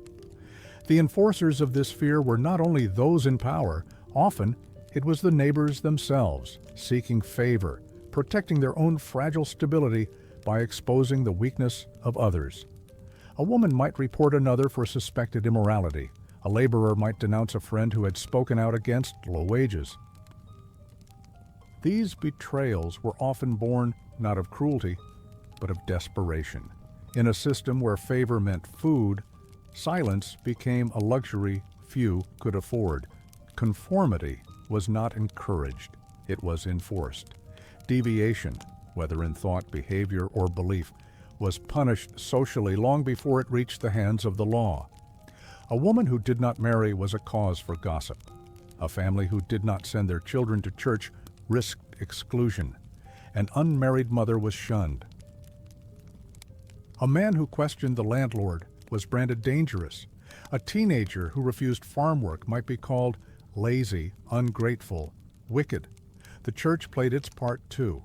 Morality was watched from the pulpit as much as from the street. Sermons warned against sin, not just in heaven's terms, but in the language of community disgrace. Gossip was a form of discipline, judgment, a weapon. The eyes of the village never closed. And when punishment came, it was often theatrical, a public reprimand. A denial of aid, a family excluded from harvest celebrations, a name whispered in a tone that ensured it would never be spoken again with trust. For women, the judgment was particularly cruel. Their bodies, their choices, their griefs were all subject to the scrutiny of others. A miscarriage was questioned. A late return from the fields was doubted. A bruised arm became not a concern, but a suspicion. This culture of fear was sustained not by overt violence, but by the quiet, grinding pressure to obey, to conform, to disappear. And so people learned to hide themselves, to speak cautiously, to show only what was acceptable. Emotion was tempered, ambition was concealed, resistance was internalized. Even thoughts became quieter, safer, forgotten. Yet, beneath the surface, resistance flickered, in a shared glance between women, in stories told in hushed tones beside the hearth. In small acts of kindness offered to the ostracized.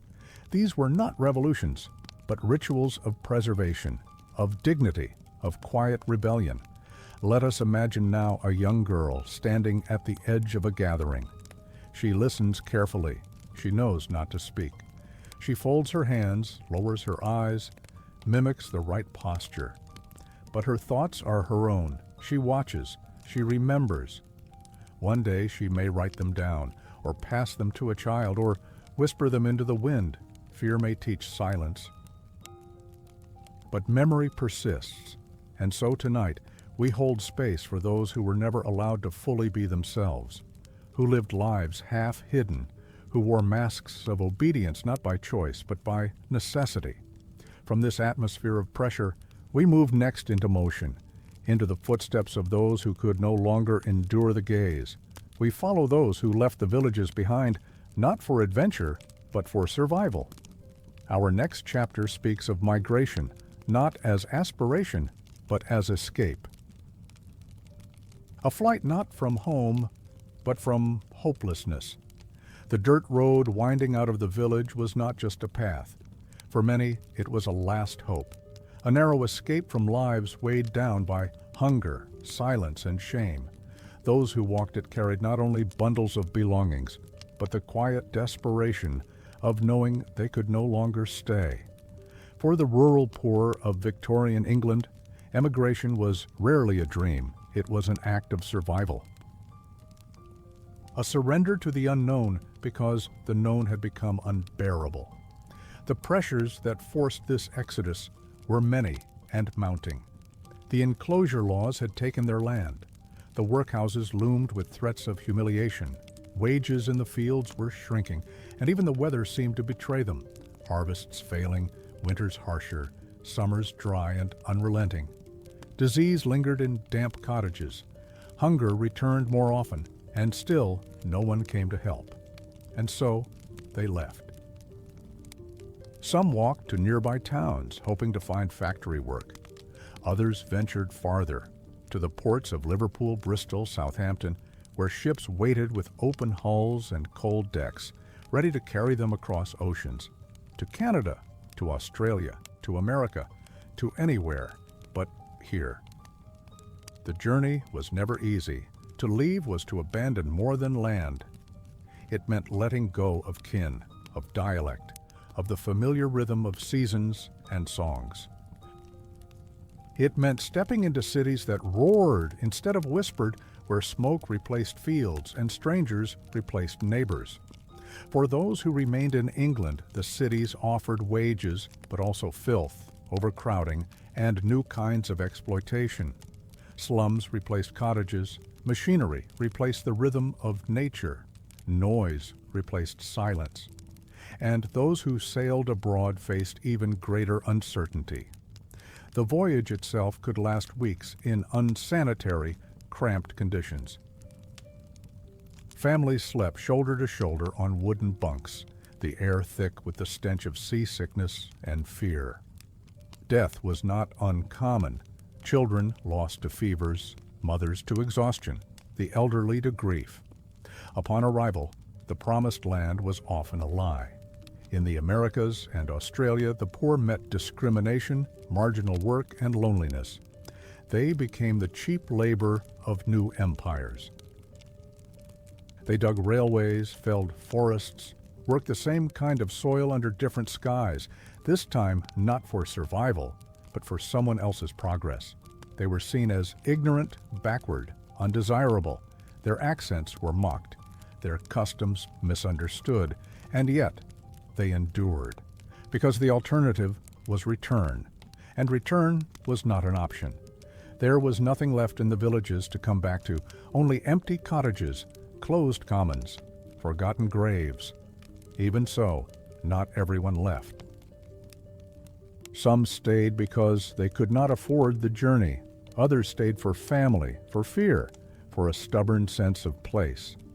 They watched as neighbors disappeared down the road, wagons creaking under the weight of their hopes.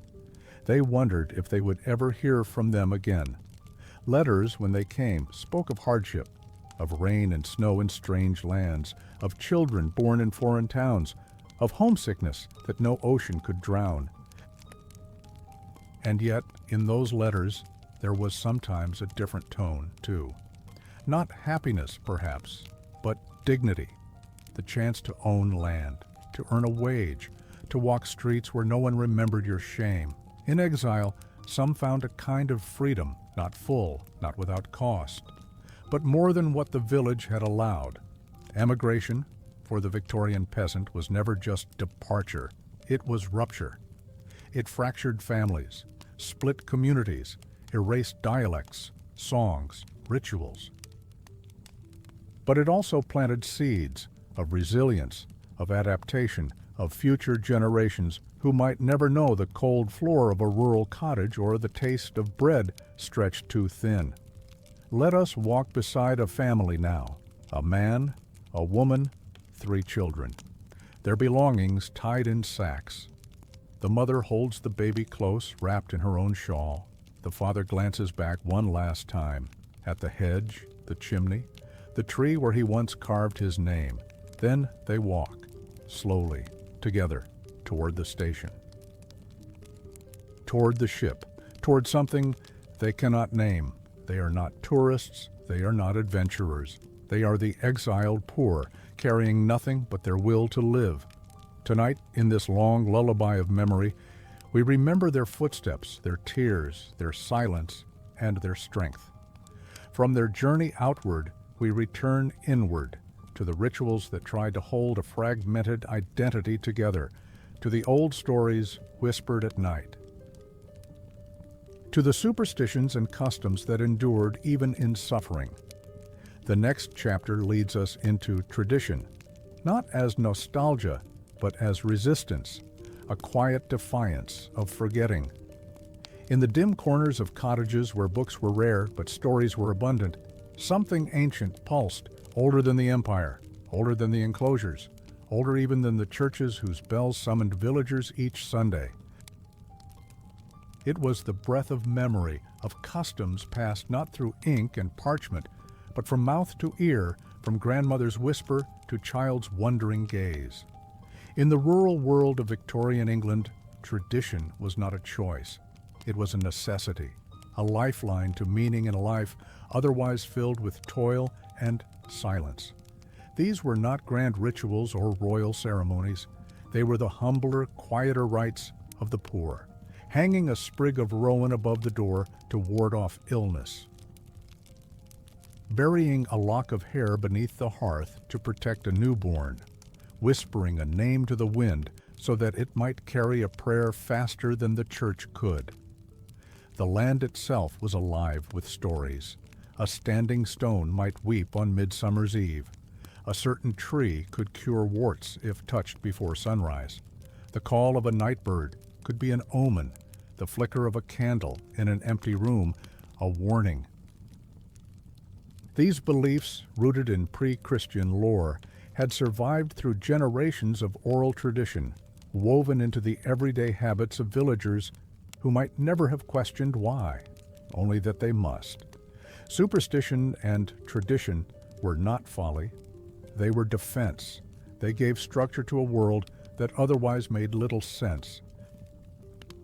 When crops failed, when children died, when sickness spread, and priests offered only platitudes, it was the old stories, the old rituals, that gave people a sense of cause, of hope, of control.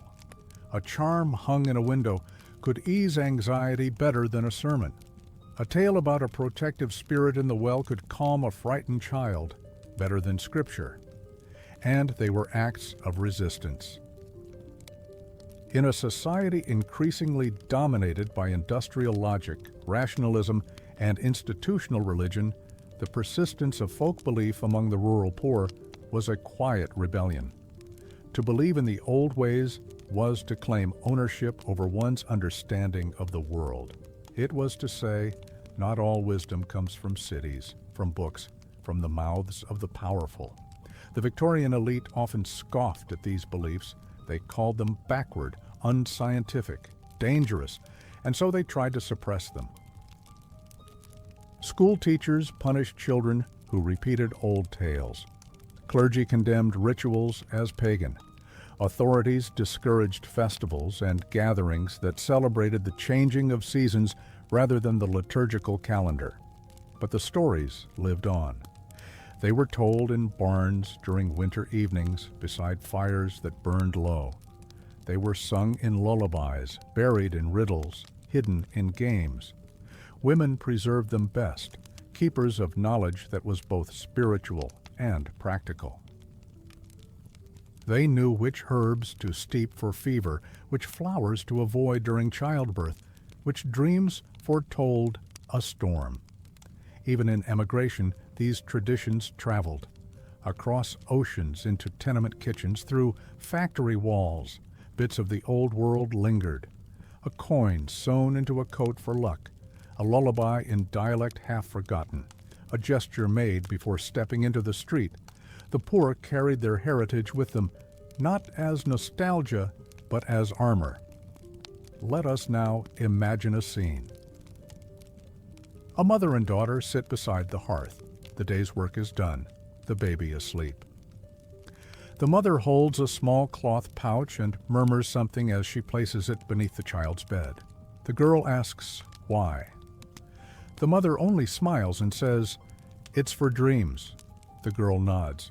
She does not ask again. Some things are not explained, they are felt, and so tradition survived. Not because it was useful in a modern sense, but because it offered meaning, comfort, continuity. It gave the poor something no government, no landlord, no preacher ever could: a sense of belonging to something older than pain. Tonight, as you listen, perhaps wrapped in your own quiet space, consider the power of these silent rituals, the whispered blessings, the herbs on the sill, the stories that never asked permission to exist. They were the soul of a people not yet broken, and from this well of memory, we rise into another form of burden, not spiritual now, but material. Not symbolic, but counted in coin and punishment. The next chapter leads us into taxation, not as contribution, but as exploitation. We turn now to the weight of the state upon shoulders already bent, to the insatiable appetite of authority for the little that the poor had left. Among the many invisible weights that bent the backs of Victorian peasants, one of the heaviest was not carried in baskets or dragged across fields, but etched into ledgers, enforced by laws, and measured in shillings they did not have. It was the weight of taxes, of obligations owed to a system that gave little and took much, a system that saw even the poorest not as people to be helped, but as pockets to be emptied. Taxes in the Victorian countryside did not only fall on landowners or merchants. They pressed with quiet cruelty upon the poor. It began with the basics: levies on bread, salt, soap, items essential to survival. The peasant who earned a few pence for a day's labor found that even those meager coins did not stretch as far as they should. A loaf of bread cost more because of taxes.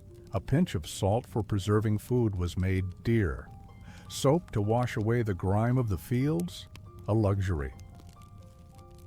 And these were not optional. To live, to clean, to eat, to stay warm, all carried a cost that rose not with wages, but with government needs. There were taxes on windows, on candles, on hearths.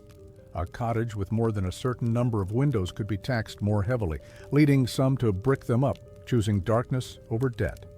A fire to cook upon, taxed. A light to read by, taxed. A breath of warm air in winter, taxed if it came from coal. Then there were the tithes. These were not taxes in the modern sense, but church dues, often mandatory, regardless of belief. A tenth of produce, a tenth of earnings, a tenth of what little a family might glean, paid to a church that might offer sermons on patience, but little help in hunger. The irony was bitter. The man who struggled to feed his family still owed a portion of his yield to a vicar who never set foot in a field. Local rates added another burden. Parishes levied charges for poor relief, road maintenance, law enforcement. But the benefits rarely reached the most vulnerable. Roads might be mended where the gentry traveled, while peasants trudged through mud. The constable protected landlords, not laborers. The poor relief, when it came, was grudging, humiliating, conditional. For many, tax was not just a line in an account. It was a cause for despair. Failure to pay could lead to loss of tenancy, eviction, imprisonment. A man already barely surviving could find himself in court for failing to meet an obligation imposed by those who had never known need. Bailiffs arrived with cold faces and paper warrants. Furniture could be seized, livestock taken, dignity stripped. Debt became a cycle. To pay a tax, a family might sell a pig. The next season they had no piglet to fatten. They borrowed. Interest grew. They fell behind again. And still the taxes came, without pause, without mercy. It was a system that extracted, not one that supported, and it was felt not only in coin, but in the erosion of hope. When a man labored from dawn to dusk and still owed more than he earned, what message did that send? That effort was futile, that the game was fixed, that poverty was not a condition, but a sentence. And yet they endured. They found ways to stretch flour, to mend old coats, to barter with neighbors. They walked miles to markets where prices were better. They worked extra hours. They begged when they had to, but always with the knowledge that no matter how hard they tried, someone somewhere had calculated that they should give more than they received. Let us sit now beside one such man. He holds a letter, the ink smeared by his thumb. He cannot read it, but he knows what it means. It is from the parish, a demand, a threat, a number he cannot match. His wife watches him, silent. The children do not yet understand. He folds the letter, places it on the shelf beside the empty jar, and goes to the field, because what else is there? Tonight, in this hour of reflection, we remember those who bore not only hunger and illness, but the cruel arithmetic of injustice. Those who were made to feel that their very existence was a debt they could never repay. From this world of measured misery, we step now into the even less predictable trials of nature. Not man-made, but just as devastating. Floods, droughts, disease, the hand of fate upon shoulders already bowed. We now turn to the chapter of disaster, of survival against forces no tax collector could bribe, no priest could appease. There were nights when the sky itself turned against them, when the wind screamed across the moors like a creature mourning, when the rain did not stop for days, drowning seedlings and hope in equal measure, when frost came too early and stayed too long, when hunger arrived not from neglect but from nature's own hand, and yet it made no difference. The pain was the same. For the rural poor of the Victorian era, nature was not a backdrop. It was an unpredictable master. Each season brought risks that no amount of preparation could prevent. The land, though familiar, was not always kind, and when it struck hardest at those with the least to spare. Floods were among the cruelest. After days of steady rain, rivers would rise slowly at first, then suddenly surge. Water spilled over banks, rushed into fields, filled wells with mud. Cottages were swallowed, food stores ruined, tools rusted, firewood soaked. In a single night, a family could lose everything: their home, their seed for next season, their livestock, their bread. And there was no insurance, no state response. The landlord might not forgive the rent. The church might offer prayers, not grain. The village watched itself suffer, neighbor by neighbor. They tried to help, but each had only so much. A loaf shared meant less for their own children. They gave what they could. But hunger shared is still hunger. Droughts came in equal cruelty. Weeks passed without rain. Soil cracked open. Crops withered before they could bloom. Cattle grew gaunt. Water became brown, scarce, dangerous. Children walked miles to find a clean stream. Mothers counted cups, not meals. The sun, once a blessing, became a threat. And with the heat came disease, cholera, dysentery, fever carried on dry winds, and warm rot. Famine was not a word reserved for faraway lands. It lived here, in the English countryside, in the stunted growth of wheat, in the empty markets, in the eyes of a mother who had nothing left to cook. The work was still required, but the stomach could no longer bear it.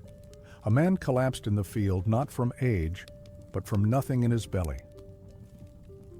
Children fell asleep on dirt floors and did not wake. Plagues of insects were no stranger either. A swarm could undo a season's work in a day. Caterpillars, locusts, beetles, they came with no warning, left only devastation.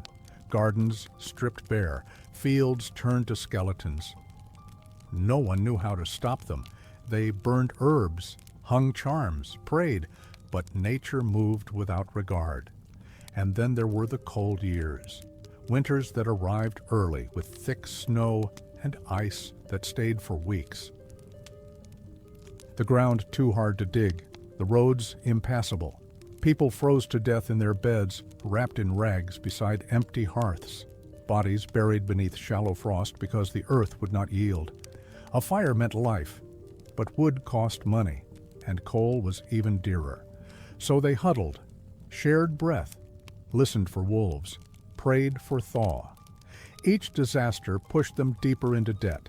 A failed harvest meant borrowing seed. Borrowing seed meant owing more. If you couldn't repay, you lost your rights, your home, your freedom. Some were forced into workhouses, others left in shame. Some simply disappeared, swallowed by cities, by emigration, by the silence of the woods.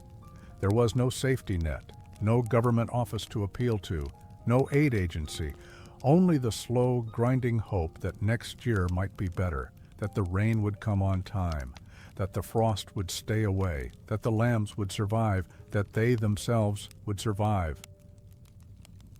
And through it all, they persisted.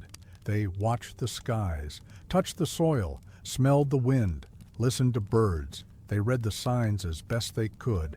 They taught their children to do the same, because knowing how to read the world was the only protection they had. Let us sit now in a dark cottage. The window is shuttered. The roof leaks in one corner. The mother stirs a pot with nothing but onions and water. Her husband sharpens a broken hoe. A child coughs in sleep. Outside, the rain continues, steady as a drumbeat. And yet they do not leave. They cannot. This is their home. And still, they hope. Tonight, as the world turns quietly outside your own window, remember those who faced catastrophe not as headline or story, but as a lived yearly truth. Those whose lives were shaped by the land, nurtured by it, punished by it, and buried in it. From this natural torment, we turn next to the realm of morality, not in its highest ideals, but in its deepest hypocrisies, to the codes and rules that judged the poor more harshly than the powerful. The next chapter brings us face to face with a culture that demanded virtue from those it abandoned, a morality weaponized, a poverty shamed. There is a kind of weight heavier than hunger, deeper than poverty, a weight not measured in coins or rations, but in glances, in whispers, in judgment that stains the soul. In Victorian England, the rural poor did not only carry the burden of labor and lack, they bore the additional punishment of a moral code that was not their own. To be poor was not simply to be without. It was to be seen as lesser, to be measured constantly by standards designed for another world. Victorian morality, as it descended from the pulpits, the pamphlets, and the parlors of the elite, painted a portrait of virtue that had no room for the realities of the countryside. It extolled discipline, cleanliness, chastity, sobriety, thrift. These ideals were turned into tools of control, not guidance, tools sharpened against those least able to meet them. A woman abandoned by her husband might still be condemned as impure.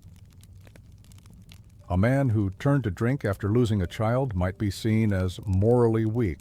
A mother forced to leave her children to work might be called negligent. Every hardship became a flaw. Every wound was treated not with care, but with scorn. The church was among the most powerful enforcers of this skewed virtue. Ministers, often aligned with landowners and local authorities, preached sermons that praised patience and obedience while ignoring the grinding pain of the people in the pews. They called suffering a test from God, poverty a lesson in humility, hunger a path to salvation. And if someone dared to question their place, to express anger or need, that too was seen as sin. There was little comfort to be found in morality, only more silence. Respectability was demanded, but never rewarded. A family might scrub their children clean, stitch their clothing, attend every service, and still be called undeserving poor. Dignity was expected, but never protected. A girl who was attacked might be blamed for the way she walked. A widow might be shunned for showing too much sorrow or not enough. The codes were gendered, classist, and deeply hypocritical. For the elite, There were always excuses. A gentleman's affair was a misstep, a lady's vanity, a passing indulgence. But for the poor, morality was absolute. A single misjudgment could cost everything: employment, housing, even one's children. Workhouse overseers could remove a child from a home deemed immoral, and immorality might mean nothing more than poverty or single motherhood or too many unpaid bills. Even children were not spared. They were taught early to bow their heads, keep their voices down, never complain. If they were hungry, they should not ask for more. If they were cold, they should not cry. Discipline was praised over tenderness, control over expression. Any resistance, any spark, was seen not as resilience, but rebellion. This culture of moral surveillance created isolation.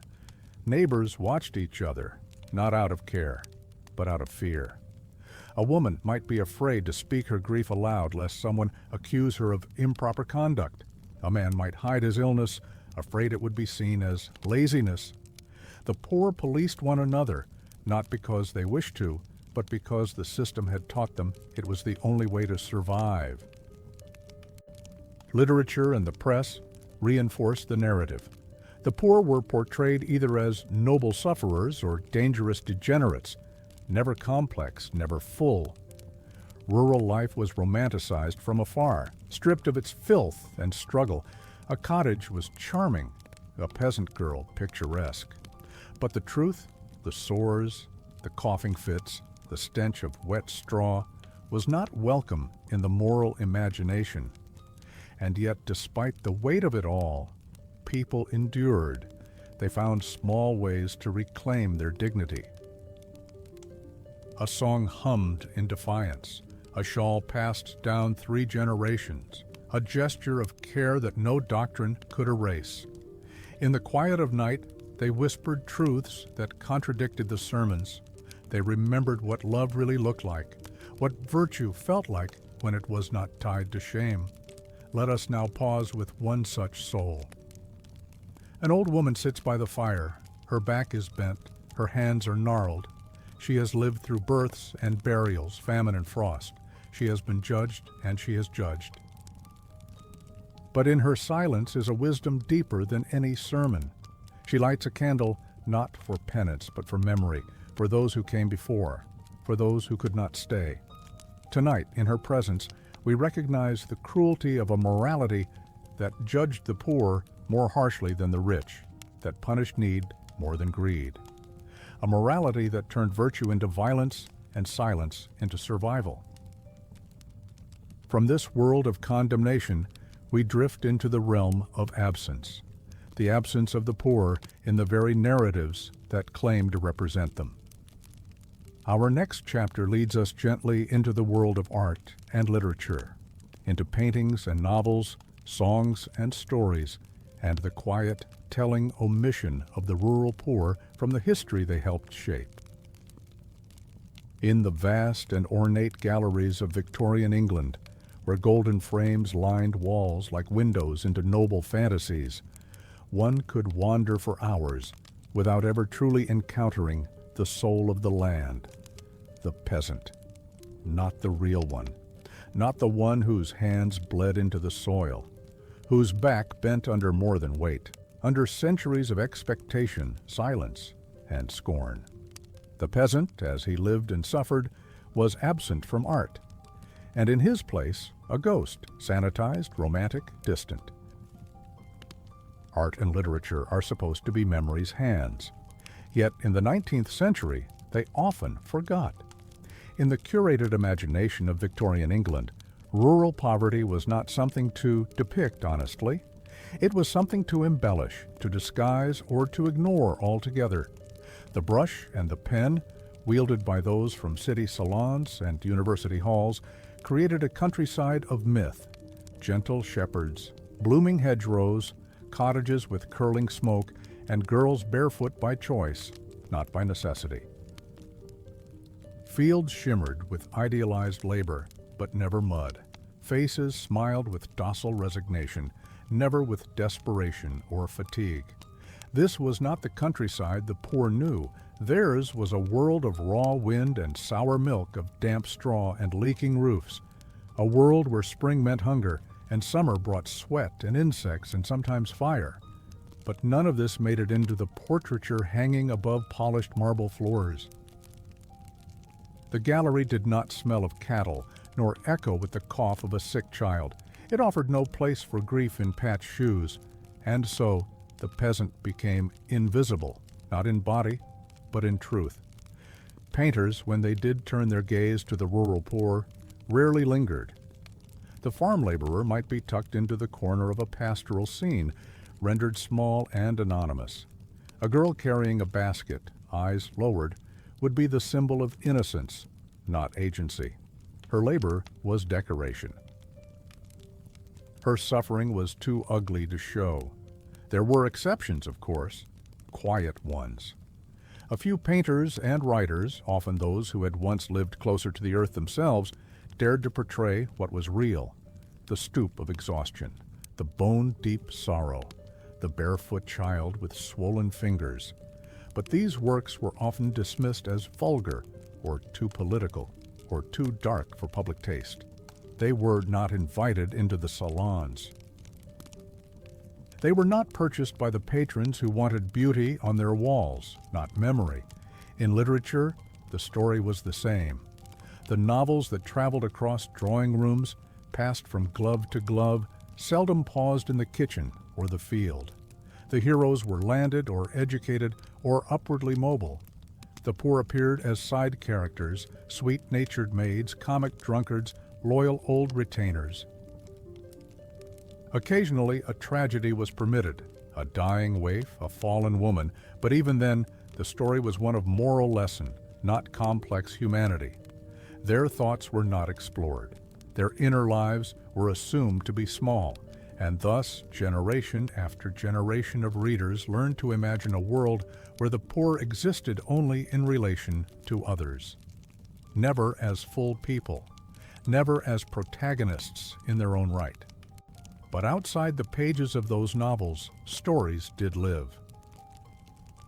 They lived in folk tales whispered over low fires, in songs hummed while darning threadbare socks, in the muttered curses and half-remembered rhymes that passed from grandmother to grandchild.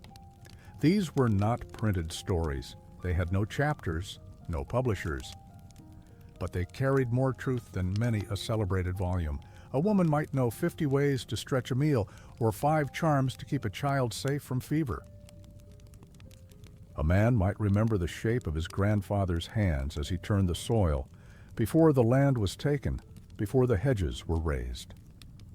These were stories written on the body, in calluses, in limps, in scars. There were some who tried to record them, travelers, reformers, folklorists, sometimes well-meaning, sometimes not. They scribbled down dialects, proverbs, songs. But even then, they often translated these voices into their own language, stripping them of their rhythm, their soul. They sought to preserve without fully understanding. They collected stories like curiosities, forgetting they were also prayers. Meanwhile, the children of the poor grew up with few books and fewer characters who looked like them. A girl who dreamed of reading would search a worn page and find no mention of her own life. A boy who toiled beside oxen would never see his strength honored in verse. Their worlds of frost-bitten mornings, of shared bread, of the 1,000 quiet moments of endurance were not reflected back. And so a different kind of silence settled, not the silence of ignorance, but of erasure, not because the poor had nothing to say, but because no one with power chose to listen. Let us return now to a quiet room. A young man sits by candlelight. His body aches from the fields. He holds a piece of charcoal, a scrap of paper. And he begins to write, not because he believes it will be published or even read, but because something inside him needs to be remembered. He writes of his mother's hands and the sound of wind through bare trees. He writes of the hunger that has never left, of the small joys, of the terrible dignity of surviving. Tonight, as you rest, perhaps with a story at your bedside, remember this: every story told is a choice. And for every story that made it into gilded collections, 1,000 others lived and died in silence, not for lack of beauty, but for lack of permission. The peasant was not voiceless, only unheard. From that muted past, we now turn to voices that tried to rise, to those who, despite fear, despite odds, dared to organize, to speak, to resist. The next chapter takes us into the fragile, fervent heart of rebellion, into footsteps that marched until they were stopped, into songs that rang before being silenced, into the movements of those who would not remain invisible. It is easy to believe, when looking backward, that the rural poor of Victorian England were passive, beaten into silence by centuries of suffering. But beneath the weight of hunger, beneath the laws and sermons and stares, something else stirred. A slow burn, a restless murmur, the knowledge that even the most fragile voice, when joined with others, could become a force. The countryside was not without rebellion, it was simply without permission.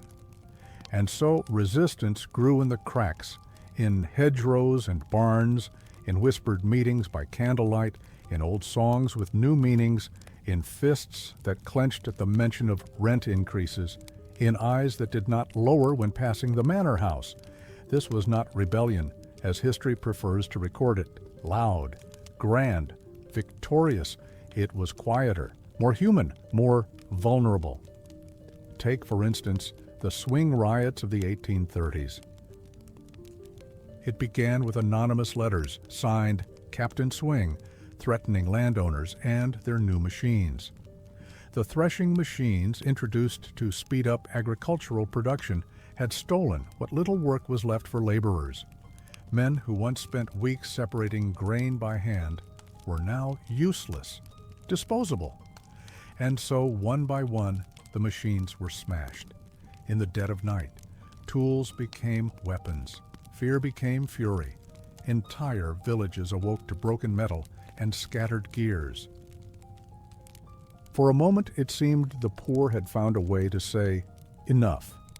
But the state responded not with listening, but with violence. Hundreds were arrested, dozens were executed, many more were sentenced to prison or to exile in the colonies.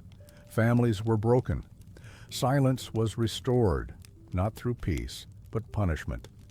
Captain Swing vanished, and with him, a fragment of rural hope. Yet the spirit did not die. Elsewhere, other forms of resistance took shape. Women whose labor was invisible and unpaid began to organize informally. They shared knowledge, warned one another of threats, protected each other in childbirth, in sickness, in grief. They created networks of survival that no lord could tax and no priest could condemn. Children ran errands for workers on strike. They passed messages, watched roads, kept secrets. Even the elderly had roles, keepers of memory, bearers of truth. They reminded the young of how the commons once were, of what had been lost. There were strikes, though rare. There were petitions sent to Parliament, mostly ignored. There were village meetings monitored by spies. There were poems, unsigned, tacked to church doors. There were glances exchanged at markets, brief but powerful, that said, "You are not alone." And always there was fear. To speak too loudly was to invite ruin. To protest openly was to risk not only your own life, but that of your children. Resistance carried a price. And so many bore their anger in silence, turning it into care, into endurance, into stories told after dark. But sometimes silence cracked, and when it did, it echoed. We must remember that even the smallest defiance matters. A farmer refusing to vacate his land, a mother refusing to send her child to a factory, a group of villagers hiding a fugitive. These were not grand revolutions, but they were sacred. They were resistance made flesh. And so the countryside, though it appeared quiet, was full of fire, buried fire, slow fire. It is in this fire that we find the humanity of those whose lives history tried to overlook. For they did not only suffer, they dreamed, they fought. They protected one another. They dared to imagine a different world, even if they would not live to see it. Let us sit now beside a man who has just returned from a protest. His clothes are torn. His lip is bleeding. He sits by his child's bed and watches the little body rise and fall with sleep. He knows the price he may yet pay. But for this moment, he is here, whole. And he whispers to the night, not in despair, but in defiance. They will not take everything. Tonight, as we drift toward rest, let us hold space for those whose voices were silenced but not lost, for they are with us still, in the soil, in the wind, in the quiet courage of those who continue to endure. And now, from this hushed chorus of resistance, we turn to a different kind of voice, one cloaked in authority, shaped by doctrine, and aimed at submission. Our next chapter leads us into the shadowed corridors of religious education, where Scripture became a tool not of liberation, but of control, where the soul was shaped not to fly, but to obey. In the quiet corners of Victorian villages, where thatched roofs curled against gray skies and stone chapels sat solemn beside muddy paths, religion was not simply faith. It was structure, it was law, and for the poor, it was often the only form of education they were permitted to receive. But this was not an education designed to uplift. It was not knowledge for liberation, nor learning as light. It was shaped by one purpose, submission. To be taught Scripture was, for many peasant children, to be taught obedience. In one-room parish schools or in drafty corners of churches, children sat on hard benches and repeated verses, not for understanding, but for discipline. Their lessons were filled with the language of sin and salvation, with the promise of divine reward for silence, patience, endurance. The catechism became a kind of mirror. It showed the poor not who they were, but who they were expected to be, meek, grateful, ashamed. This religious instruction was the only formal schooling available to many. Reading, if it was taught at all, was taught through the Bible. Writing was rare. Arithmetic, rarer still. There were no lessons in history or geography, no instruction in science or art. Only repetition, only memorization, and always the hierarchy, God above man, man above woman, landowner above laborer, father above child. These teachings did not merely reflect society's inequalities, they reinforced them.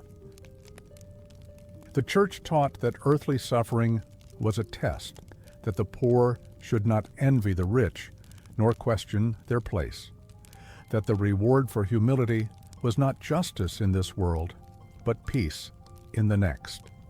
It was a doctrine finely tuned to quiet dissent, and the quiet was almost total. Parents themselves, denied any other schooling, could not teach what they did not know. Children, punished for speaking out of turn, learned quickly to internalize the messages. Girls, in particular, were taught to keep their voices soft, their eyes lowered, their ambitions small. Boys were told to work, to obey, to fear both God and master. Some believed it, some did not. But belief was not the point. Conformity was. Even songs, the simple hymns sung on Sunday, carried this burden. Melodies that once brought comfort were infused with the weight of duty. Lyrics reminded congregants of their sinfulness, their debt to authority, their need for redemption. It was not the theology that harmed. It was the way it was wielded. There were priests and ministers who cared, who visited the sick, who shared their bread. But too many stood not with the poor, but above them. Their sermons echoed from pulpits carved by wealth. their eyes scanning pews for signs of deviance. They were the eyes of God, or so the poor were told. And thus religion became less a source of hope than a method of containment. The soul was watched. The mind was narrowed. The body was trained to kneel, yet within this narrow space, quiet resistances bloomed. A mother telling a child that God loves even the dirty and tired. A boy who hides a scrap of poetry in his Bible. An old woman who hums pagan melodies beneath the hymns. They held on to something older than dogma, something felt in the soil, in the seasons, in their own stubborn aliveness. And sometimes, when no one else was watching, they prayed, not to a punishing sky, but to the memory of those they had lost, not for riches, but for rest, not for forgiveness, but for understanding. Let us stand now in the cold stone of a chapel. The wind slips through the cracks. A child kneels on the flagstone floor. She recites her lesson, lips trembling with fatigue. Behind her a priest nods, satisfied. But her mind is elsewhere. She is thinking of the lamb that died last week, of her mother's cracked hands, of the taste of rain on her tongue, and she wonders just briefly whether the God they speak of knows about hunger. Tonight, as you rest, consider this. Education is never neutral. It shapes not just what we know, but who we believe ourselves to be. And from the confinement of dogma, we turn now to another silence, one even deeper, one that cloaked not just minds but spirits, the pain that had no name, the sorrow that went unspoken. Our next chapter is about mental suffering in a world that refused to see it, where sadness was weakness and despair a sin, where the mind, when it broke, was met not with mercy but with fear. Some forms of suffering are loud, screamed, struck, seen. Others are silent, and it is the silent ones so often that last the longest. In the countryside of Victorian England, mental pain rarely had a name, let alone a cure. It was not discussed. It was not understood. It lingered behind eyes that did not cry, in hands that kept working, in mouths that never said a word. It lived in the long pauses between sentences, in the sudden quiet at the hearth, in the shake of a head, the sigh before sleep, in the deepening hollowness of a stare. Life for the peasantry was a trial of endurance, day after day, season after season. From the first frost of autumn to the thinning breath of winter, from birth to grave, it asked not only for strength, but for silence. Sadness had no place in this world, and so those who felt its weight learned to carry it alone. Imagine a man who wakes before the sun. He has lost 2 children to illness. His wife no longer sings. He does not remember the sound of laughter in his home. But he rises anyway. He pulls on wet boots. He steps out into mud and wind because he must. His sorrow stays behind his ribs, pressed flat, pressed silent. Or a young girl who watches the sky and feels a darkness that does not come from clouds. She moves slower each day, eats less, speaks less. Her mother tells her to smile. Her father calls her lazy, and so she smiles, small, tight, aching. No one knows that inside. Her light is flickering low. These were not stories the world recognized. Victorian science was only just beginning to study the mind, and even then it focused on the extreme, on hysteria, on madness, on spectacle. The slow erosion of joy, the slow drowning of the spirit, these were not seen as medical, but moral. To be weary was to be weak. To cry without reason was to be ungrateful. To feel too much was to be sinful. There were no words like depression, no anxiety disorders, no post-traumatic stress. There were only harsh labels: melancholic, insane, possessed, or more often, nothing at all. The afflicted were either ignored or condemned. For many, the only destination was the asylum. But even that required visibility. Most peasants never reached its gates. They simply bore their pain in place, in silence. Or they were hidden away by families too ashamed to admit what could not be controlled. And the asylums themselves were brutal places, underfunded, overcrowded, ruled by discipline, not care. Patients were restrained, drugged, isolated, their dignity stripped as method. The goal was not healing, it was order. A woman who stopped speaking might be confined to a dark room. A man who wept for too long might be strapped to a chair and left alone, and those who emerged, if they ever did, were marked for life. Stained by suspicion, stained by fear. Back in the villages, those who broke were whispered about. Children were warned not to look. Women were told to pray. Men were told to work harder. The body could break. That was allowed. But the mind, never. And so people learned to hide their pain in plain sight. In overwork, in drink, in silence, in ritual. In prayer said without faith, simply because it filled the space where despair might otherwise slip in. In anger turned inward, in self-punishment. In nights passed without rest, without sound, staring at ceilings that leaked. Yet even here, in this bleakness, there were moments of unexpected mercy. A neighbor who offered tea without questions. A midwife who stroked a new mother's hair and said nothing, but stayed. A child who sat beside his father, wordless, but close. These small acts, often overlooked, were acts of rebellion. Against a world that refused to see pain, they said, "I do see you. I will sit with you here." Let us imagine a scene. A man sits alone after his wife's funeral.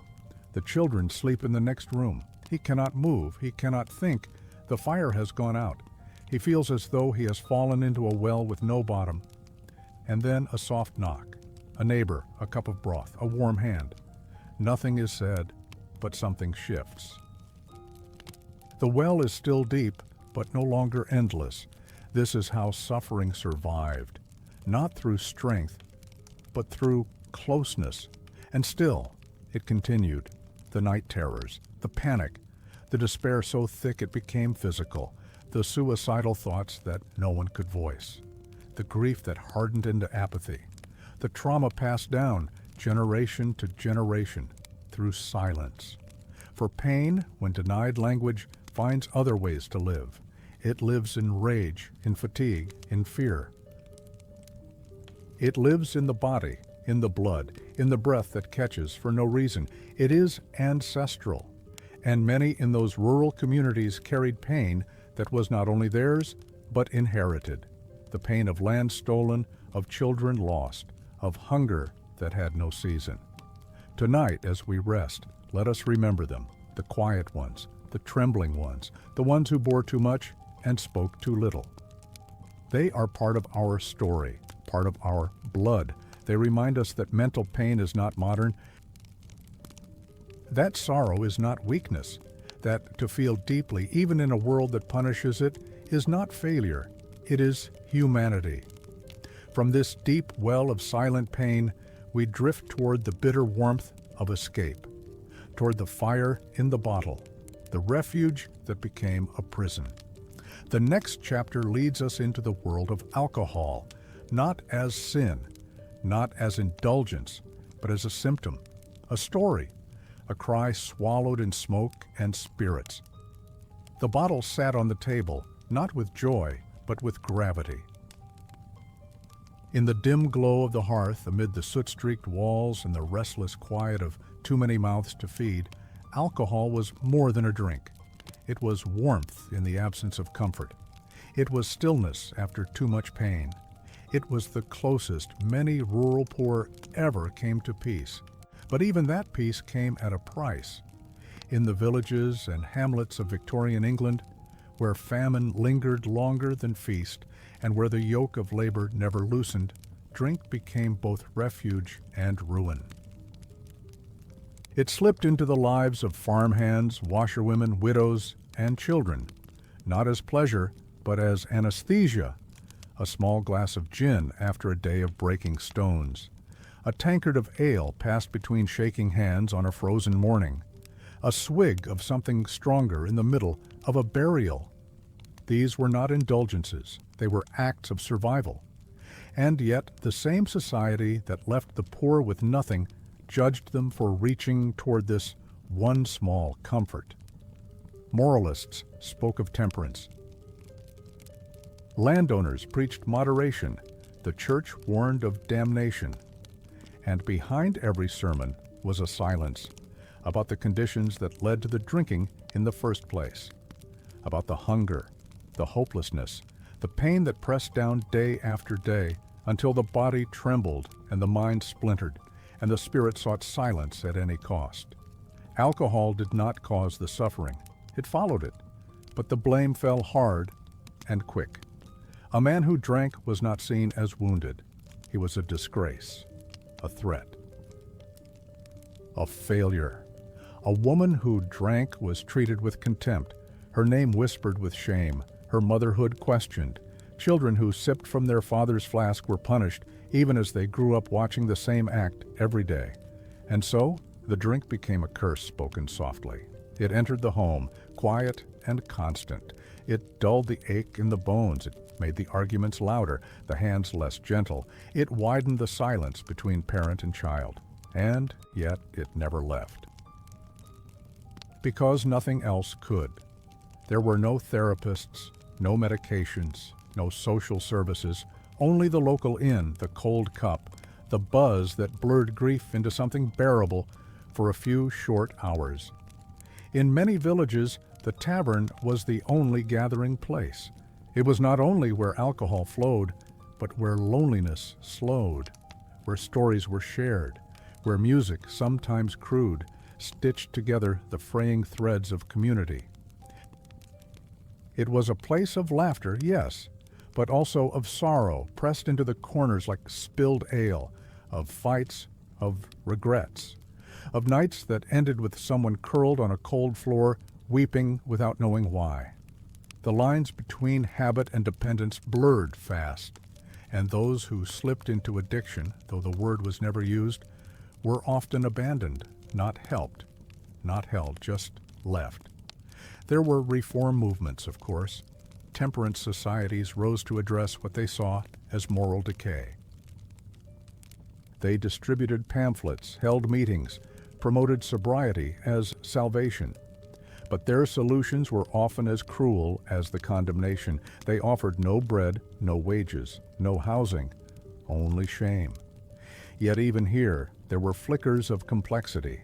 A father who drank because he could not cry. A mother who drank because her body ached from too many births, too little rest.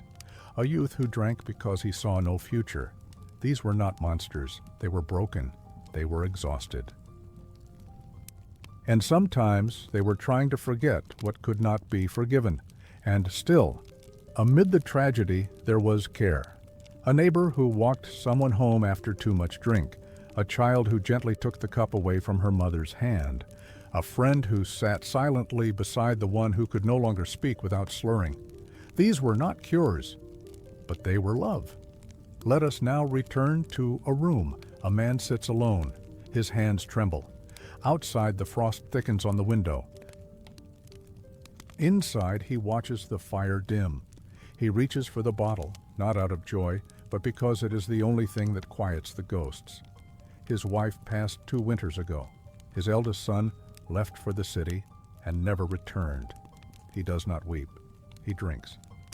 And then, slowly, he leans his head against the table and closes his eyes. Not for sleep, but for a moment without memory. Tonight, as you drift, remember this.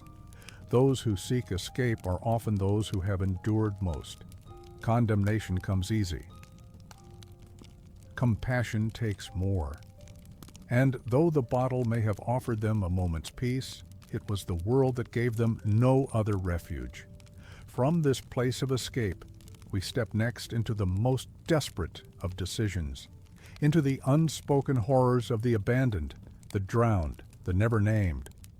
The next chapter enters the realm of infanticide and abandonment, not as crime, but as cry, as consequence, as the last act of those who believed they had no other way. There are sorrows so deep they cannot be spoken, only endured, only carried until they weigh so heavily that the bearer breaks beneath them. In the shadowed corners of Victorian England's countryside, one of these sorrows took its most devastating form: the quiet, shattering acts of infanticide and abandonment. These were not the acts of cruelty they were often portrayed to be. They were not born of hatred, but of desperation. They came from rooms too cold, tables too bare, cradles too full of silence, from mothers who had no choices left, from fathers who had already disappeared into death, into drink, into the black mouth of the workhouse. To speak of these acts is to step into a place of profound discomfort. But to ignore them is to forget the women, especially the women, who carried grief not only in their hearts but in their arms. A young girl, barely 15, working in a Manners kitchen by day and hiding her swelling belly by night. She gives birth alone, in a barn, with only the sound of owls to witness it. Her child is born into a world with no place for either of them. She has no money, no family, no way. And so she does the unthinkable, not because she is evil, but because the world has given her no tenderness. A mother with 5 children, one of them sick, one of them always crying, one of them already lost to fever last year. Her husband is gone, dead or missing, it no longer matters. Her body aches from years of toil, and now another baby, another mouth, another weight. In a moment of silence too long, she chooses to walk into the forest. The baby swaddled, kissed once, left beneath a tree. She does not look back. These stories are terrible, but they are true. And in truth, they deserve something Victorian society rarely offered them: compassion. The official response was brutal. Infanticide was a crime punishable by death, or in later decades, by imprisonment and lifelong shame. Courts did not ask why. They did not listen for the trembling edge in the mother's voice. They only saw the end result. And the newspapers turned these tragedies into spectacle, into morality plays about fallen women and failed virtue. But what they missed, what they refused to see, was the grinding despair that led to these acts. The fear of another hungry mouth, the terror of giving birth alone, the shame so deep it strangled breath. The grief of knowing the world would not forgive you, but also would not feed your child. Sometimes the abandonment was not fatal. Some mothers left infants at the doors of churches, of farms, of wealthier homes, hoping, praying, knowing that even the cold floor of a stranger's porch might be safer than what they could offer. These children, if found, were often raised in institutions. They bore no names, only numbers, only questions. And yet, the mothers never forgot. For the rest of their lives, they carried the absence like a stone. They remembered the shape of a cry, the smell of a newborn's head. They listened for voices in crowds. They wept in silence on every birthday. These were not monsters, they were mourners. Let us return now to a scene. It is raining. A woman stands beneath the edge of a crumbling stable. She holds her infant wrapped in the only blanket she owns. Her hands tremble. She has not eaten in 2 days. Her milk has dried. She has no coin, no family, no future. Her child is sleeping, and she is not.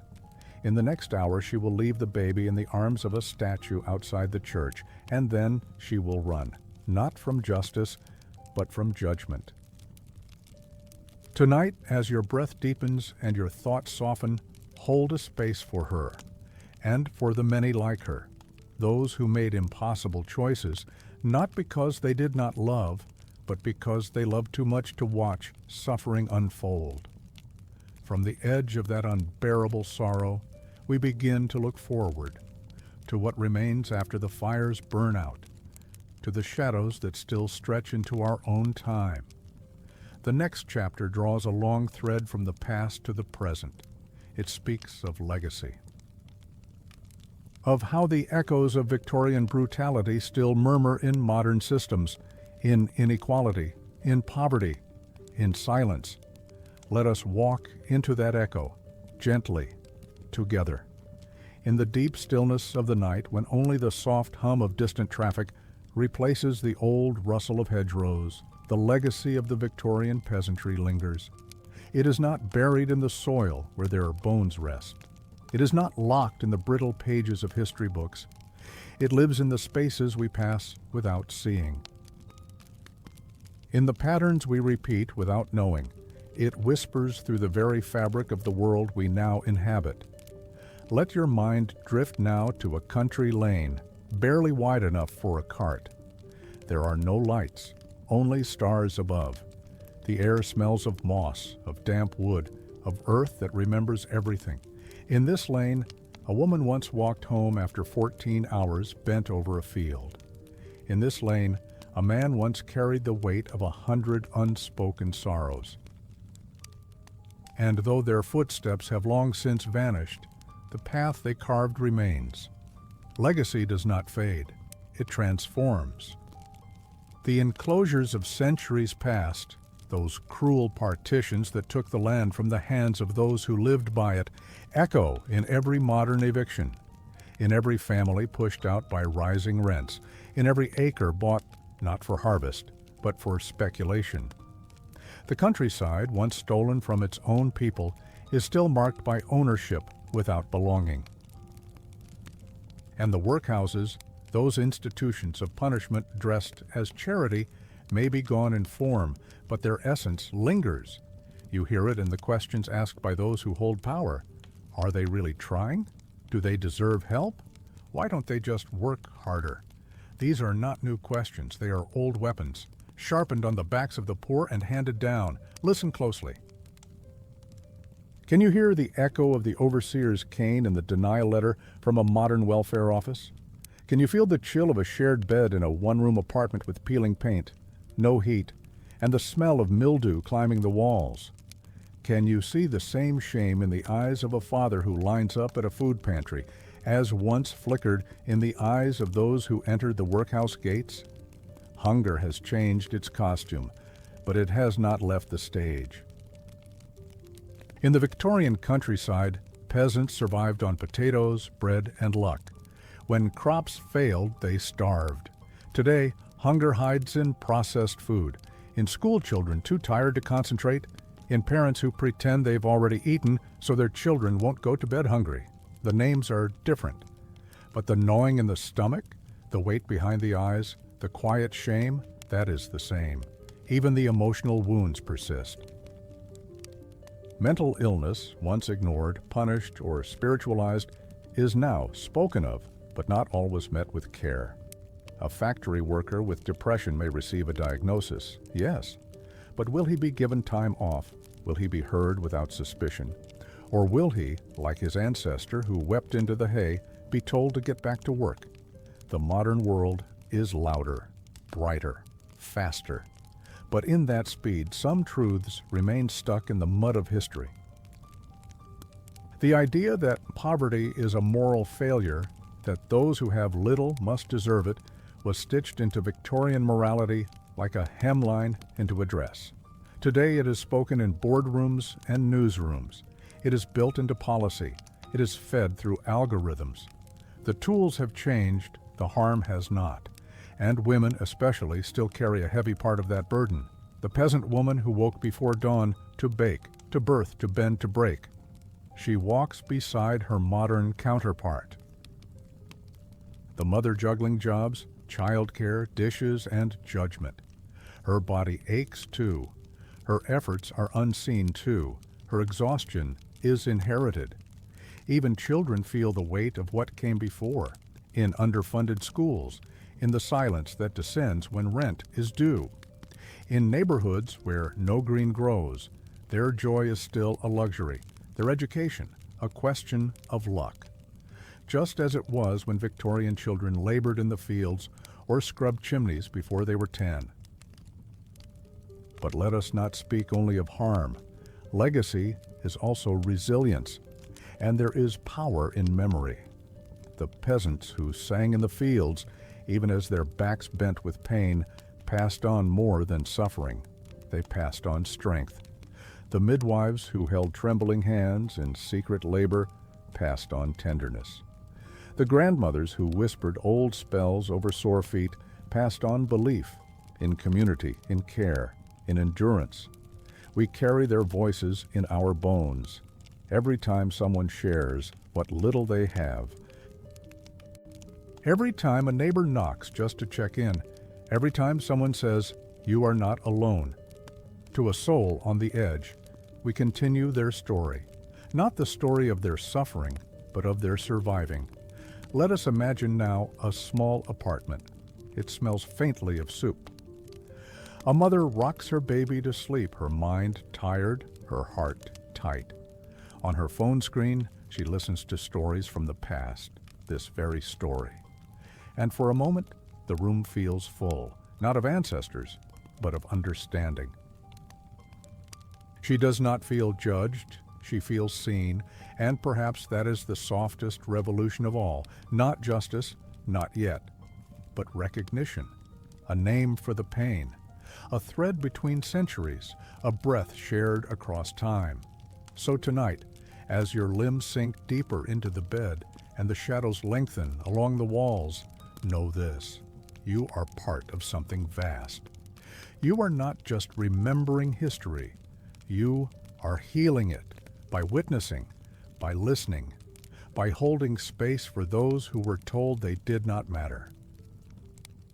Their suffering was real, their strength even more so, and in that knowledge, let us now drift gently to the end. One final breath, one final turning. As the night closes in and the echoes soften, we arrive at the closing chapter. A gentle farewell to the world we have walked through. A final word for those forgotten, but never truly gone. The night is deeper now. The stars, if you could see them from where you are, rest heavy in the sky like thoughts not yet spoken. Outside your window or in the memory of some distant countryside, fog might have settled across the fields, brushing the tops of grass like a whisper.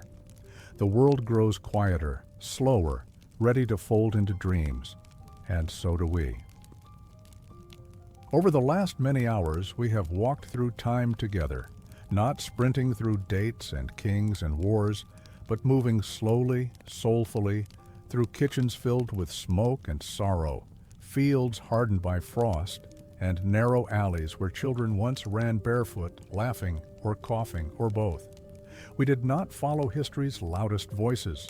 We listened instead for the quiet ones, the worn ones, the ones who were not written down. And here, at the close of this long journey, we pause to reflect, to exhale, to honor not just what we've heard, but what it means. Because the past is never really gone. It breathes in us, it surrounds us, it hides in language, in family stories, in the shape of our routines, in the reasons we ache and do not know why. Let us return for a moment to the earth, to the soil of those Victorian fields, sodden, stony, and brown. Imagine the feel of it beneath your fingertips, damp and cold and yet full of life. That earth fed the peasants we've come to know. It stained their hems, it softened their steps, it swallowed their dead, and it remembers. The earth remembers everything. It remembers the grandmother who stood each dawn over a pot of thin gruel, stirring slowly as her knees ached from years spent crouched over laundry basins. It remembers the boy who fell asleep in the corner of a barn after working 14 hours, his body too small for the labor asked of it. It remembers the woman who gave birth in silence because no help was coming, and then rose, bleeding, to tend the fire. They were not extraordinary people, but they lived through extraordinary pain, and they left traces in the quiet dignity with which many still endure poverty, in the small joys we take for granted, the softness of a bed, the certainty of a meal, the presence of light that doesn't come from a candle sputtering against wind. In the way we whisper to ourselves in the dark when it gets too heavy, they did the same, centuries ago and not far away, in rooms like yours, with burdens like yours. History is not a straight line. It is a cycle of breath. One exhaled in agony, one inhaled in hope. And though the names of these peasants are not etched into marble, their lives mattered. They built the bridges we now cross, not the ones made of stone, but the bridges of endurance, of love passed down in silence, of strength hidden inside lullabies and bread and the careful tying of boots before a long day. There are lessons in this, of course, but not the kind with answers, only invitations. To be gentler with those who carry invisible burdens, to question systems that reward the loud and forget the weary, to see our own pain not as failure, but as echo, as kinship, as evidence that we are not alone. You, dear listener, are part of this lineage. Whether your ancestry lies in English soil or elsewhere, whether your life looks like theirs or not, you are linked. Because suffering and endurance are universal, and so is the quiet beauty of being seen. If you've felt unimportant, remember, so did they. If you felt too tired to keep going, remember, so did they. And they did keep going, with shoes full of holes, with empty stomachs, with hearts full of longing. They kept going. Let that truth settle now. Let it hold your breath in rhythm. Let it ease the knot behind your ribs. Imagine one final scene, a cottage, deep in the countryside, somewhere lost to modern maps. Smoke curls from its chimney. Inside, a woman sits beside a dying fire. Her hands are wrapped in cloth, cracked and raw from work. She holds a piece of wool she cannot afford to waste. Around her, children sleep, close together for warmth, one twitching in dream, another murmuring a prayer in their sleep. Outside, a dog lifts its head at the sound of wind, then rests again. The night is quiet. She closes her eyes.